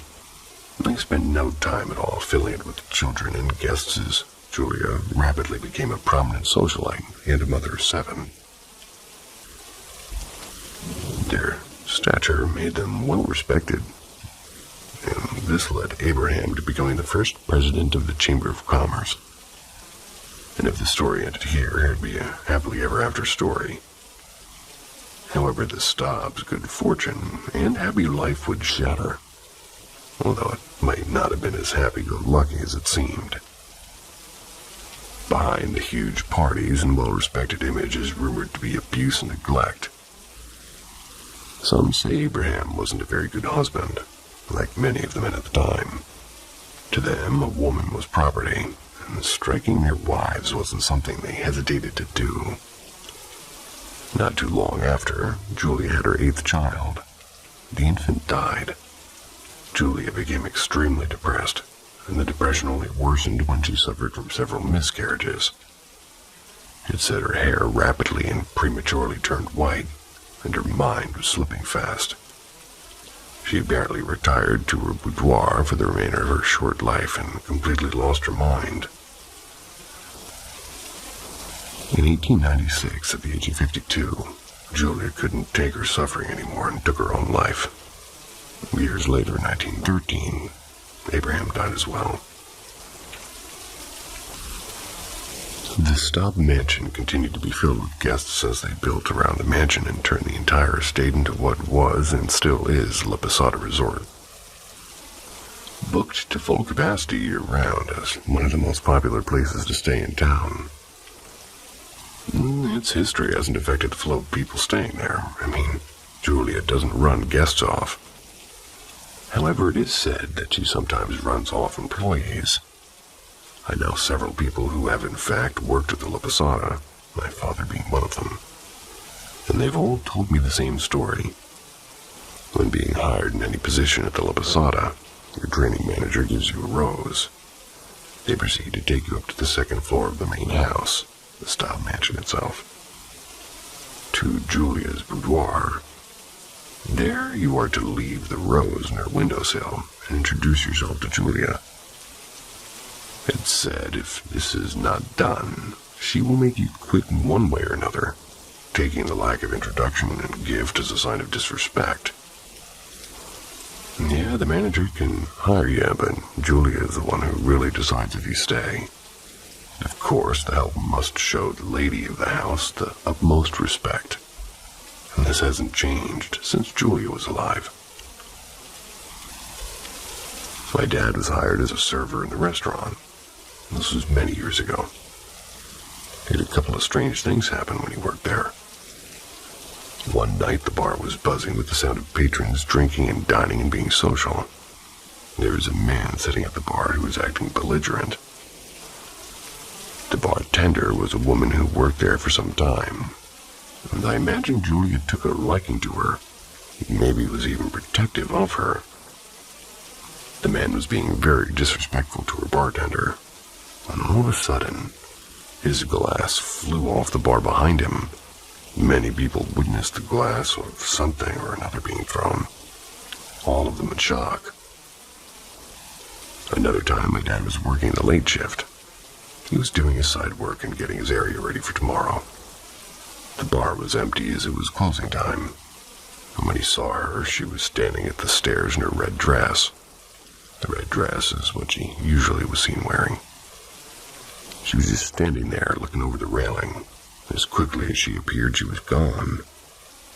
I'm sure to this day people hear her singing lullabies to her lost child, or see her walking the corridors of her beloved home. And perhaps she's still putting people who deserve it in their place. So if you come to Santa Fe and decide to stay at the resort and you get a message, be respectful. Keep eyes out for that red dress.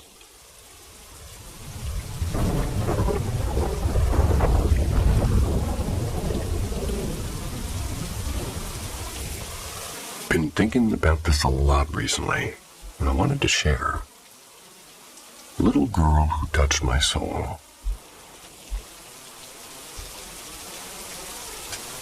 This happened a few years ago now. I think about it a lot, and I've wanted to share it in sort of a place where I won't be judged. A friend, my stepdad and I, visited an old asylum grounds one night. It was while we were already in the area, and it was from the time of lobotomies and other kinds of inhumane acts on the mentally ill. My mom is a very, very spiritual person. Having been there once before, refused to go again, because of how badly it feels around there. Something evil happened in the cannery, she reminded my stepdad. I don't want you going there with them. The grounds had many areas. The main building was repurposed for some sort of military thing, so that was off limits. But the farms, the cannery, and other smaller buildings weren't being used. The first thing I remember when we rolled up was the feeling. It felt just awful. You could tell awful things happened there. We only ended up walking through the barn areas. A corn silo and 2 barns were in the area. I remember walking through one of the barns and seeing how they tried to cover up cages under wood planks for livestock to stand on. Those cages weren't just for livestock, my dad said. The second barn had a milking room attached to it. There was a fire, you could tell. Black all up the walls and the floor, and I just kept feeling more and more awful, but wanting to listen to my surroundings as much as I could, and then it happened. Now I am skeptical about the idea of ghosts the way the media describes them. However, I do believe that if something so strong happens somewhere, it will imprint in the earth around it. Be it so good or so bad, the earth remembers. I saw, or maybe it'd be better to say I felt, a little girl. And here are the things I felt about her. She loved the cows. They were her favorite. No matter what was happening to her, she was allowed to see the cows, and that's all she wanted. In my mind's eye, I saw her run past me, and I heard her laughter. She had black hair, and I could swear that there was a cat with her, too. It's like a scene in a movie where somebody's having a flashback, and felt almost like the earth was sharing its memory with me. And then she was gone. I was left staring at the falling apart barn. I cried on the way home, and even through all the terrible things, that girl, she still enjoyed her life. I hope in the next one I can see her again.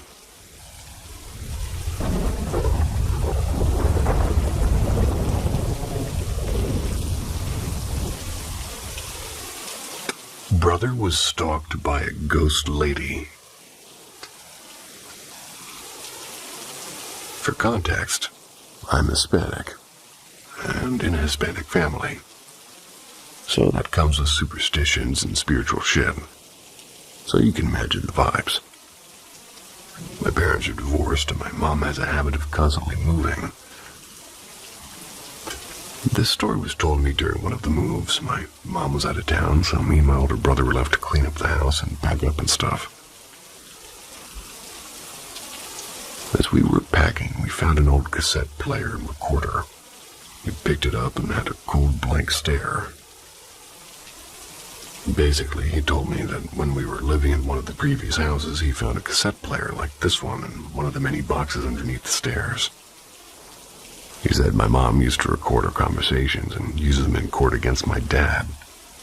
'Cause yeah, she's crazy like that, but that's another story.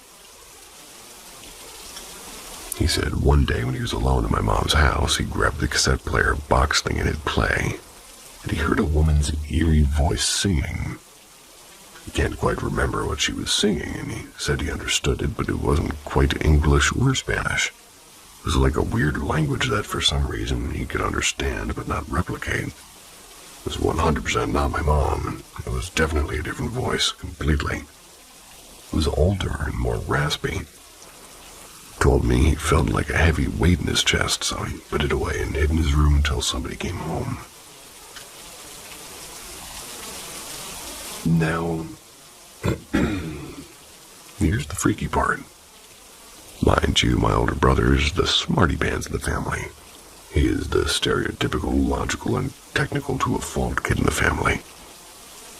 He isn't as religious, if at all, and at least as my parents are as superstitious as me. He wouldn't make something like this up, and I just know he wouldn't.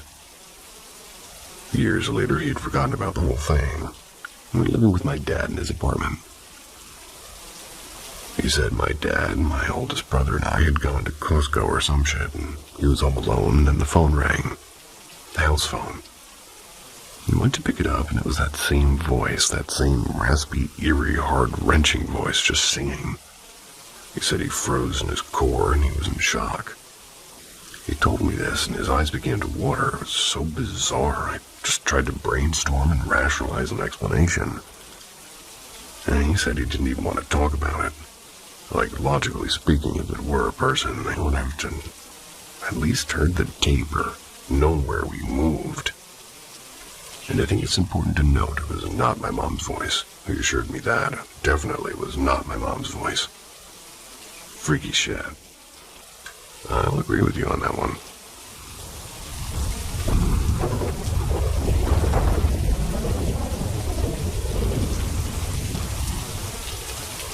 Since you guys liked my post about the monkey, how about one of the most ghostly variety?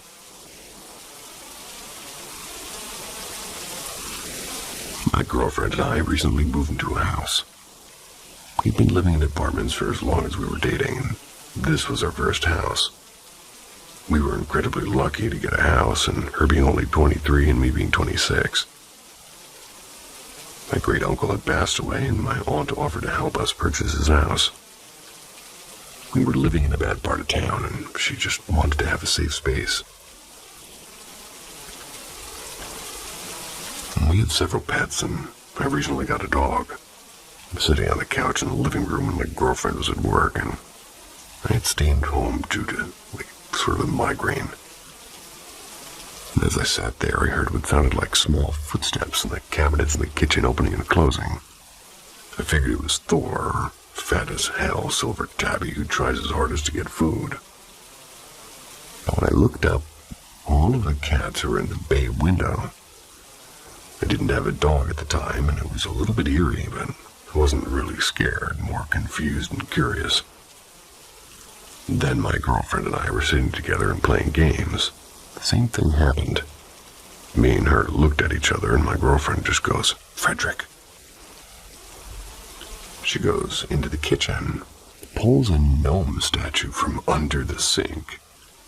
The reason being, Junk King had come in and, well, she wanted to keep the gnome statue while the rest of the uncle's belongings were cleared out. So they told us to put the things we wanted to keep in the cabinets and to mark them. She moved the statue out into the office where he has sort of a good view of the outside and put a blanket inside his little trowel. We haven't had a weird incident since Frederick has been out there, and I'm convinced we have a house fae or the gnome is just a secretly cursed object. Growing up, my girlfriend lived in 2 haunted houses. I think paranormal things are just attracted to her family. She has Native American in her blood, and they are very spiritual. Her sister is able to see things, and she once saw this hunched-over dark shadow in the hallway of her house. She said it looked like a shadow Quasimodo. She also used to have this circular mass shadow that would come out of her closet and go across the wall to her rat's cage where he would scream bloody murder, like something was attacking him. She would tell it to go away, and it would, and their mother had powers of premonition when it came to people having children. She'd always dream the gender of the child before they were born, and it would be 100% accurate each time. She also got the house she wanted because she felt as though the previous owner, who had passed away, wanted her to have the house. My girlfriend has many strange things happen when meditating, like her onyx crystal cracking on the inside. And I myself used to experience this thing, like my parents and I called the peoples, when I lived with them. I believe it was residual energy. When you'd be laying in the house toward the back, you could vaguely hear the sound of people talking. You could never quite understand what was being said, and occasionally old tunes would echo as well.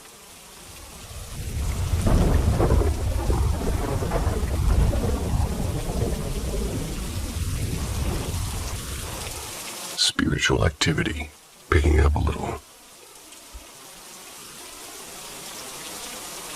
The activity at her new house has picked up a little.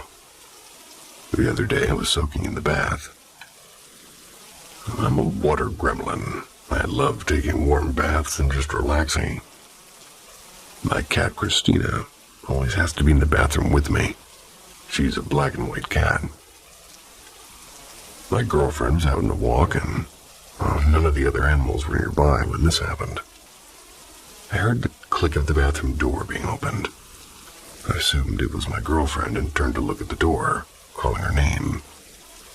The doorknob was slowly turning as the door eked open and no one answered. There was no one on the other side. I wasn't really scared for some reason. I was just curious and too tired to get up and shut the door. I definitely feel like the previous home's owner, Uncle Will, is still around. Doesn't really bother me. I've never felt threatened, but I've always felt like there is another energy there. Another thing that happened was I was sitting on the couch watching The Naked Gun. My Shiba, Scooby, was chewing on his toy, and he suddenly started staring into the kitchen, snarling and barking. All the cats were in the living room with me. Nothing was where he was barking. Once again, I felt like I wasn't alone. I didn't feel threatened. Often our cats stare at the ceiling like something's there, but they don't hiss or growl, they just occasionally meow. I'd love to hear some of your stories. I've always loved the paranormal, and I believe that we still leave some part of ourselves behind.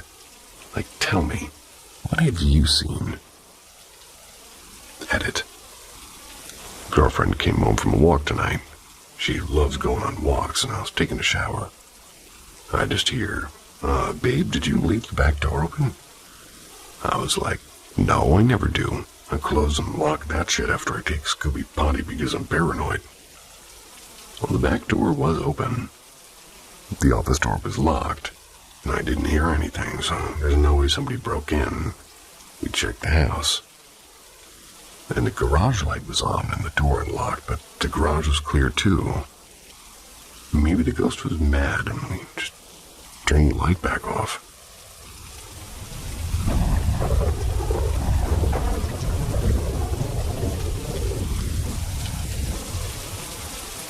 The red-eyed shadow is watching you. On the day in question of my first paranormal experience, my family, my parents and my sister, had gone to another city, almost 60 kilometers away, to visit my aunt and uncle, leaving me alone at home. My parents went out in the afternoon and came back the next day at night.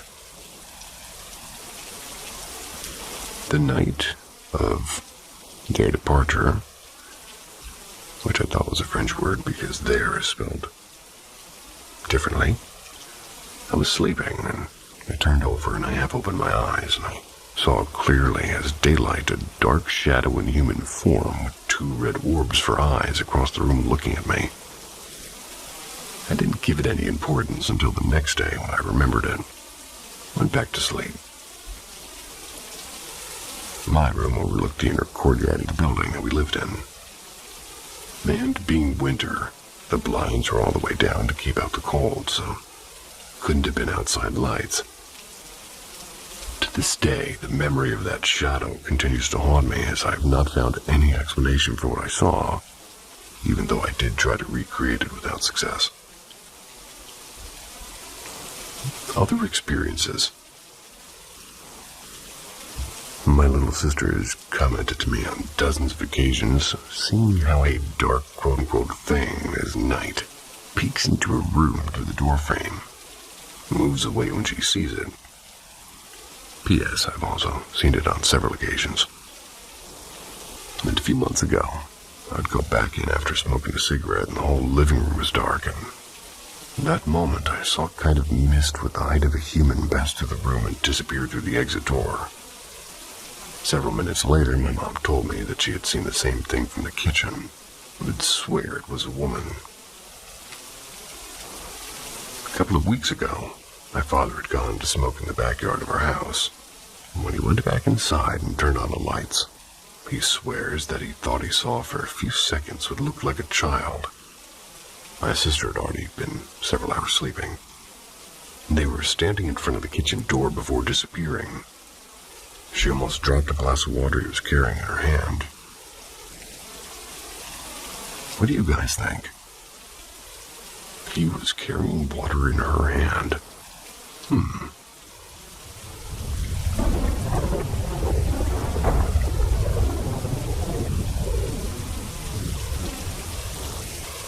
My grandfather's last goodbye. A few days ago, I was going through family photos from my childhood with my mother. That's when we come across a photo of her grandfather, my great-grandfather.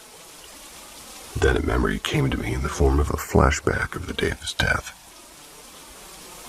My family on my mother's side is very religious, and on Saturdays we went to church and then went to my great-grandparents' house to eat together.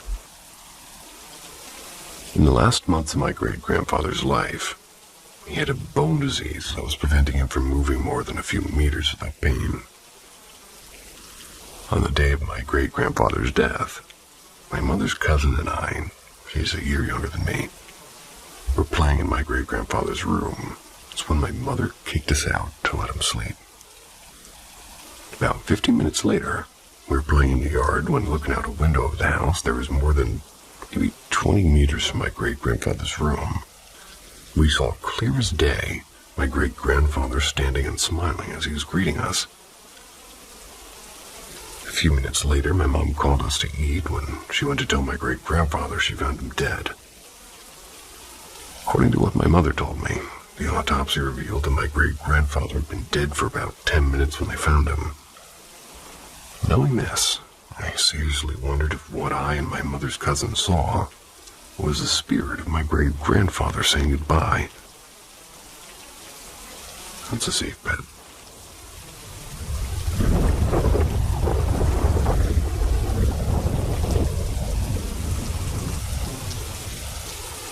Ghost or coincidence? Help. This happened in the middle of June 2020. It was a very strange experience. I've yet to hear a reasonable explanation for what had happened this night. For some background, I've never believed in anything paranormal. My girlfriend claims to have had a couple paranormal experiences, but they seem too cliche to be legitimate. I live in Utah and I'm not religious. However, a common hangout spot at night in Utah is the nearest church. My friend used to live in a neighborhood with a church in it. We would hang out, eat food, and talk. Right next to the church was an underground tunnel. There was also a common trail people would walk. The road goes over the tunnel. The road above the tunnel is about 20 feet above the tunnel.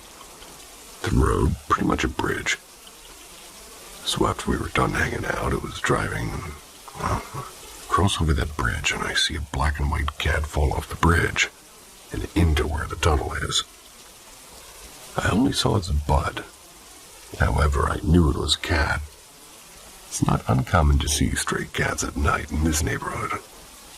I see them all the time. However, I was very confused why the cat would jump off a 20-foot drop. And I love all animals that I've raised, and especially my stray kittens and baby birds. So I was contemplating pulling over and going to see if he's okay. I didn't at first because my brother had recently gotten a new cat named Sylvester after the Looney Tunes character a couple of days ago. I knew if I found an injured cat, we would rescue it and want to keep it. I turned around anyways, and I parked next to the school by the tunnel to see if it was okay. The roads were barren. It was 1 a.m. in a quiet Utah religious neighborhood, so I wasn't nervous in any way, and I just wanted to see if the cat was okay. I park and I get out, and there's a fairly steep hill leading down into the tunnel. So I make my way down. I turn on my phone flashlight to see if I can see any sign of an animal, and I just couldn't see anything. But the tunnel was empty. Couldn't see the other side of the tunnel. Walk down the tunnel to the very end and don't see anything. The tunnel's maybe only 30 feet long. Then it comes out into the other side of the road. I walk back extremely confused because a cat wouldn't just drop 20 feet down and be completely fine. I've seen that. And now this is the frightening part. As I'm walking back up the hill, I see an extremely bright light at the far end of the trail. It's moving closer to me. I don't know what it was, but my first instinct was to run. But the light was getting closer, and I honestly wasn't scared because the neighborhood was primarily Mormon, right next to a school I used to go to. So I wait to see what it is, and as it gets closer, I hear bike wheels rolling and pedals turning. I didn't want to look weird, so I don't run. I just keep walking back to my car. And in my mind, I was trying to process why somebody would be riding their bike at 1 a.m. It was a woman, maybe 20, 21, and she was quite attractive, if I'm being honest. She was dressed in a floral print dress, what looked like it came directly out of the 60s, with no shoes and the long hair that fell across her cheeks, and she said, "Hey," in sort of a friendly voice. I responded with, "Hey, what's up?" or something like that. Everybody in Utah is really friendly and talkative, so I didn't really think anything of it other than, well, why the hell was she riding her bike this late? She said she was going home and then replied with a question about what I'm doing. I said I was looking for a black and white cat I saw fall off the road because I got worried it got hurt. She responded with, "Oh no, I haven't seen a black and white cat around here. But I used to have a cat named Sylvester and he was so cool. Used to be able to open doors and stuff. My face felt like it got stung by a million bees and my heart dropped. Is this a fucking joke? Did she just say my new cat's name? I understand it's a common name for a black and white cat, but why did I just see one fall off a road and encounter a very strange-looking woman who also had a black and white cat named Sylvester? And that just happens to be my new cat's name. There's no way this is actually happening. I respond with, "Oh, wow, really, that's so funny," or something like that. I tell her to have a good night, and after telling her to keep an eye out for the cat, she responds with, "Of course I will," and just keeps walking back to my car. I was kind of scared at this point, actually. I get in my car and get on my phone to call my girlfriend. She doesn't answer, so I just give up and drive off. As I back out and drive to get into the road, the woman isn't in sight. Genuinely, she's nowhere to be found. She should be easily spotted with the bright lights on her bike, but she's not. The trail was left dark and empty. It's as if she was never there. The woman was riding on the sidewalk, and that trail splits off into two pathways.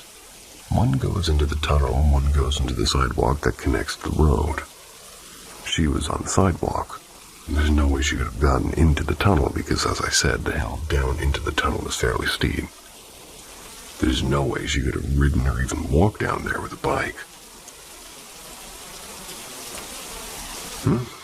She was legitimately gone. Nowhere in sight, no lights, no bike, no sound, no nothing. So where did she go? So, can somebody give me an explanation? Was it just some girl genuinely going home, and did she also have a cat named Sylvester? And if so, how and why did she disappear? Also, why was she dressed like a 60s hippie? No shoes, floral dress, long reddy hair. I'm genuinely pretty stumped. I have no other option but to come here and ask for an explanation. Do you guys think this was a ghost or just a very odd and strange coincidence? Are all ghosts bad and scary, or was this just some weird sighting or encounter? I don't know what to think. I'm not lying, she was nowhere to be found. That's what's so strange to me. The same cat name was strange in the outfit, but the strangest part was she was gone in an instant. Somebody please tell me what happened to me.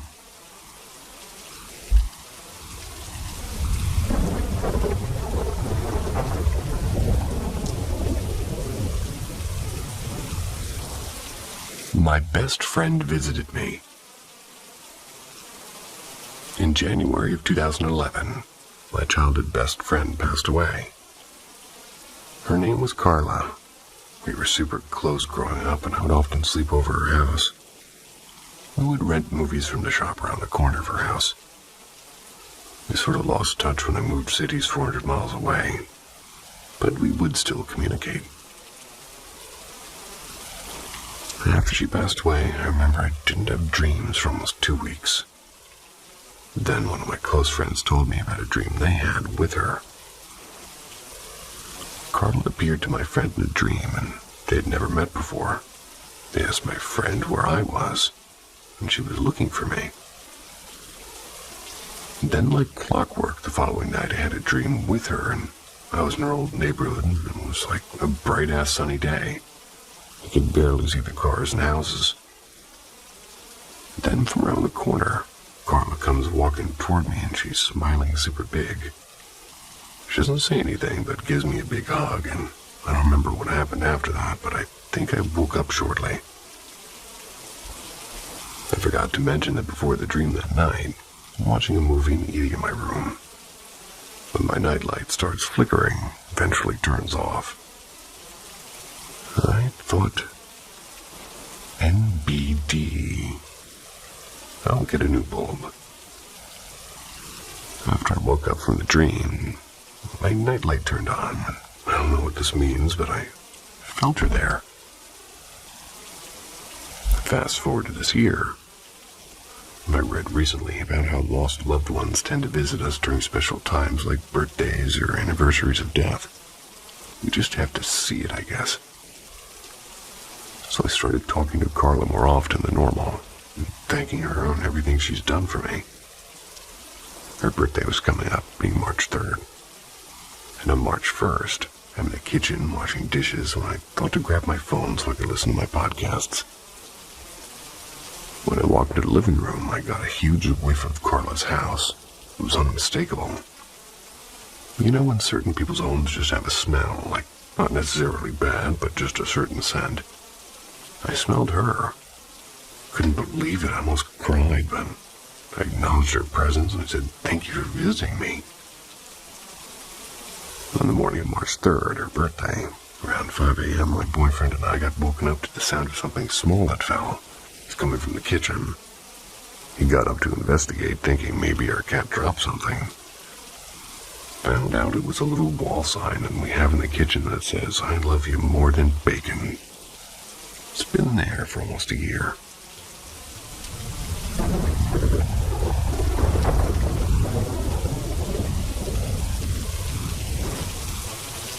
Our sweet ghost cat. Everyone responded so positively to my last post, so I wanted to share this other recent experience I had in my apartment. I've only shared these with a few close friends since I don't want people thinking I'm crazy. But I know what I feel, and this is a series of occurrences that led me to believe I have a ghost cat in my apartment.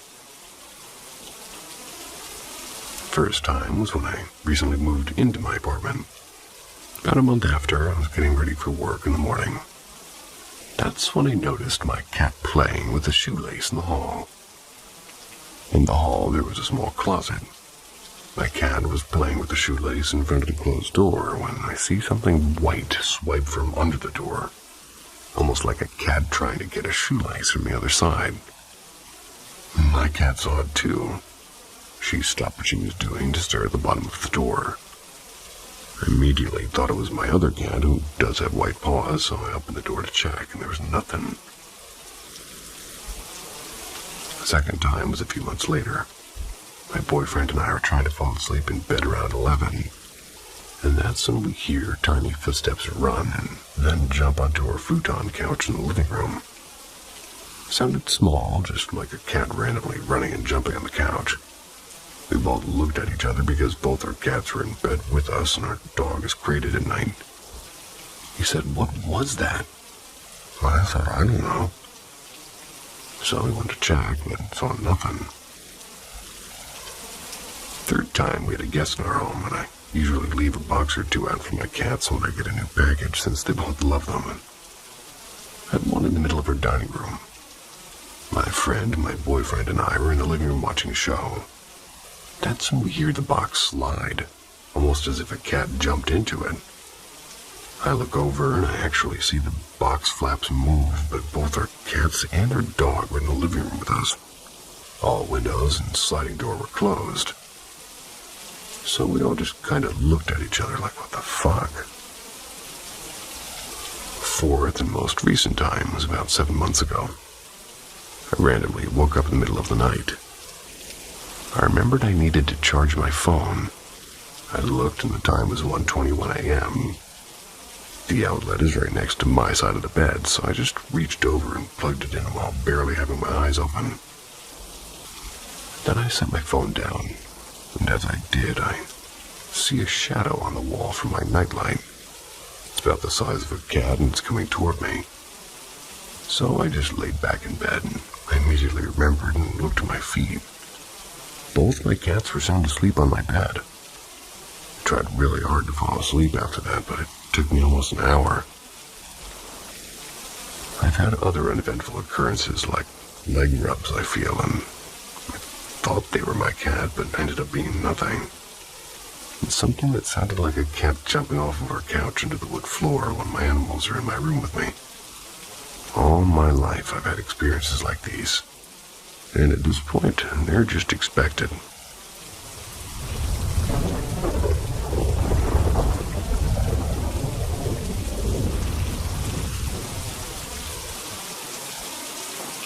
Living on Haunted Land.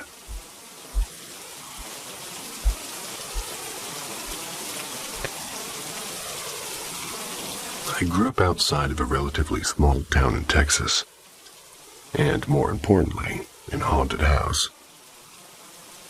Well, to be more accurate, on haunted land, and I'd like to tell a few stories as well as my own experiences. Now, a little background which gives some context to why I say land instead of just house. My childhood home sat about 100 yards, or maybe a football field, off of the Colorado River, on about 100 acres of land, technically owned by the city. It's a public city park that lays outside of the boundaries of the city, and yeah, it's that kind of ass-backwards place, notwithstanding all the other political bullshit you'd expect out of a small southern town. Anyway, back to the actually important information. My father is the live-in park ranger for the city. It's not a bad gig, all things considered. Though, in my opinion, he could be paid more for being maintenance and authority figure that's on call 24 hours a day, 365 a year. This means if somebody gets locked out, or if a camping site loses power or has problems, or there's a conflict or somebody's knocking at our door no matter the hour. It's always been this way since I was about 7. I'm now 29.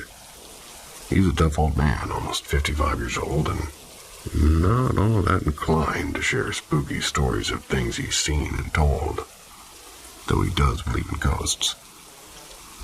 He'll try and find a rational explanation for why things happened before he caves and admits it was a ghost, even if me and my mother know damn well what it is. Now, I give this background because it's important to note that when things go wrong, he's usually the first person on the scene. This includes the time we had some jet skis explode while father and daughter were riding them.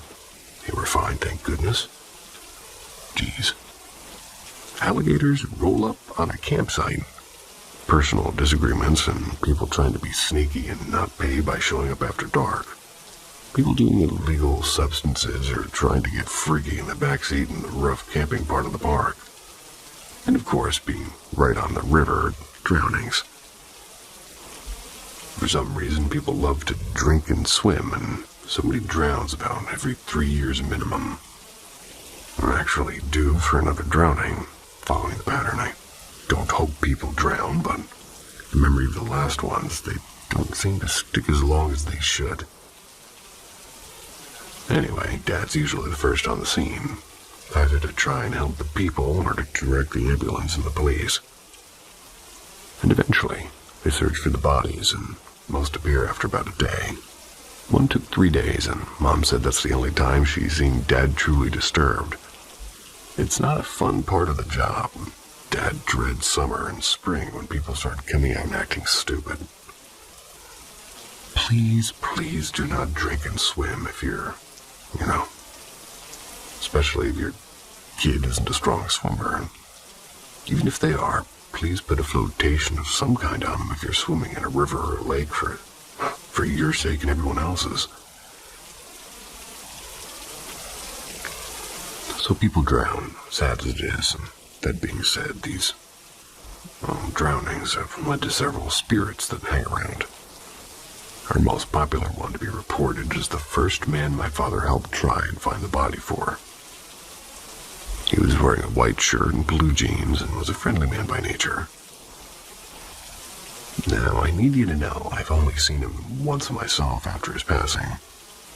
My mother and my father have both seen him multiple times, and many campers have seen him. One gentleman who likes to fish was out late. Close to midnight, returned to his car. He was alone as he'd been all day. He gets his gear in, gets in himself, and goes to buckle up after starting his car, only to see the smiling figure of a man in a white shirt and jeans in the passenger seat.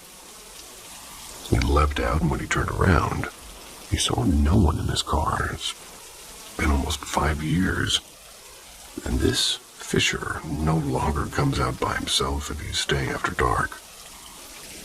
Other campers have reported seeing a man sitting at a table with a white shirt and jeans. They'll see them and raise his hand as if to wave at them, and people will go to wave back only to realize no one's there. My mom used to work early morning shifts, like 3 a.m. to 2 p.m., and she'd see him standing outside of the office on her way back from work from time to time. My own experience with him is simple but spooky. I was sitting in the office with a friend one night talking about 10:30. My parents now live above the office after Hurricane Harvey. And anyway, we're sitting there, and I see out of the window over my friend's shoulder a figure walk by the window like it was just going to walk through a double glass door to the office. Now, I live in a park meant for camping and visiting, but it is important to note that the park was A, closed due to our sewer system getting redone, and B, it was in the middle of the week and most people don't show up then. It was the man in the white shirt and jeans, and I knew that he was coming to buy something from the office, and I was spooked, and who wouldn't be? My friend and I retreated upstairs rapidly. He'd never been threatening, and I'm sort of glad the flood didn't take him away. However, even with him on the land, there are worse things that are here. My childhood home, which I must admit I'm sort of still grieving and grateful I can't live in again, was destroyed in Hurricane Harvey. It had 2 feet of water in it and emotionally devastated our family. There's something that still lives in that husk, now used for storage, and I hate it. Growing up, my bedroom was used during the day by myself and never at night. When I was little, I often had night terrors that had me shrieking from my mother and sleeping on the couch instead. She told me that I often said she has no face, in quotes, when I asked why I was crying. By the time I was 9, the couch in the living room was my bed. My bedroom held like a cheap futon. The feeling of being watched, of something standing behind you, was and is overwhelming, and I hated it. Even when I slept in the living room, I had to have the door of that room shut, as well as the one next to it, and the feeling of being stared at was so strong. We had a door to the garage at one end of the living room, and one doorway to the kitchen. The garage door was open during the day, and there was no tangible door to the kitchen. And what I saw in these parts of the house, I can't say were human-like, but they at least wanted to be seen as is. It felt wrong, very wrong. Like, have you ever seen somebody walk quickly by an open doorway? Well, my mother and I, and we think my father, but he'll deny it, saw these tall figures blur by, mostly dark but occasionally pale. I hated seeing them. Always had this awful sense of dread and anxiety. The fear that they'd not walk by the doorway, but walk into the room I was in. And I think they did more than once. I used to walk in circles in our living room on the phone with my now platonic partner. And as I'd walk by the couch, I'd feel as if something brushed against or wrapped around my ankle. It always terrified me. I was always scared to look behind me or under the couch, and as a grown woman of 20-something, I hated those things. Those moments they'd like to touch my hair and ankles as I tried to sleep, and I'd say it might have been sleep paralysis, except it was really only after I closed my eyes initially and falling asleep. It was an hours-long trial. Mom often experienced seeing them, and, well, she hates them too.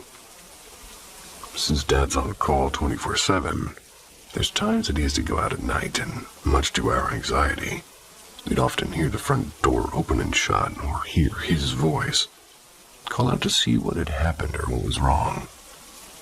About half the time, he wasn't even home. And for a time, we'd write it off that we just heard things, until the dogs started responding to it too. We used to have a lab mastiff mix. They would growl any time this happened, or move closer to my mom like he was defending her. I've seen things dart under the curtains or beneath sinks, found drawers open and things knocked over, and open that had screw-on tops or push-in tops. Things that nobody's touched in months. One time, a mounted deer head from my grandfather came off its hook and cracked me on the head. The nail it was on is unbent and undamaged, but it hurt, I assure you. Anyway, more recently, during my current visit home, Mom says that when she goes over to the house, or what used to be her house, she doesn't like going inside anymore. She says that when she takes the dogs out at night for bathroom breaks, she doesn't look in the dark windows. The house and my childhood home share a massive yard. Even if her instincts are telling her to, she's scared that if she does something, someone will be looking back at her. Or at least feels like something's looking back at her when she does. And I have those same feelings. And sometimes when I'm on doggy duty, the feeling that something is peeking over the 7-foot fence. And this post is long, but I'd like to finish it by saying that her new home above the office is much more peaceful. Something opened the locked bathroom door the other night when I was visiting my parents, and an entire shelf popped off its rack in the cabinets a few weeks before that. Strange things still happen, but I'll be honest to say that I'm glad it's nothing like the old home. These aren't the only moments I've had, which range from hearing muffled conversations for hours in the childhood home in the dead of night, when everyone was asleep, to hearing it again at my friend's house for months and months. I've also experienced things at the high school where I teach, so I'm not sure if it's me or my life, but I'll never be persuaded by the supernatural. Well, persuaded that it isn't real, that is.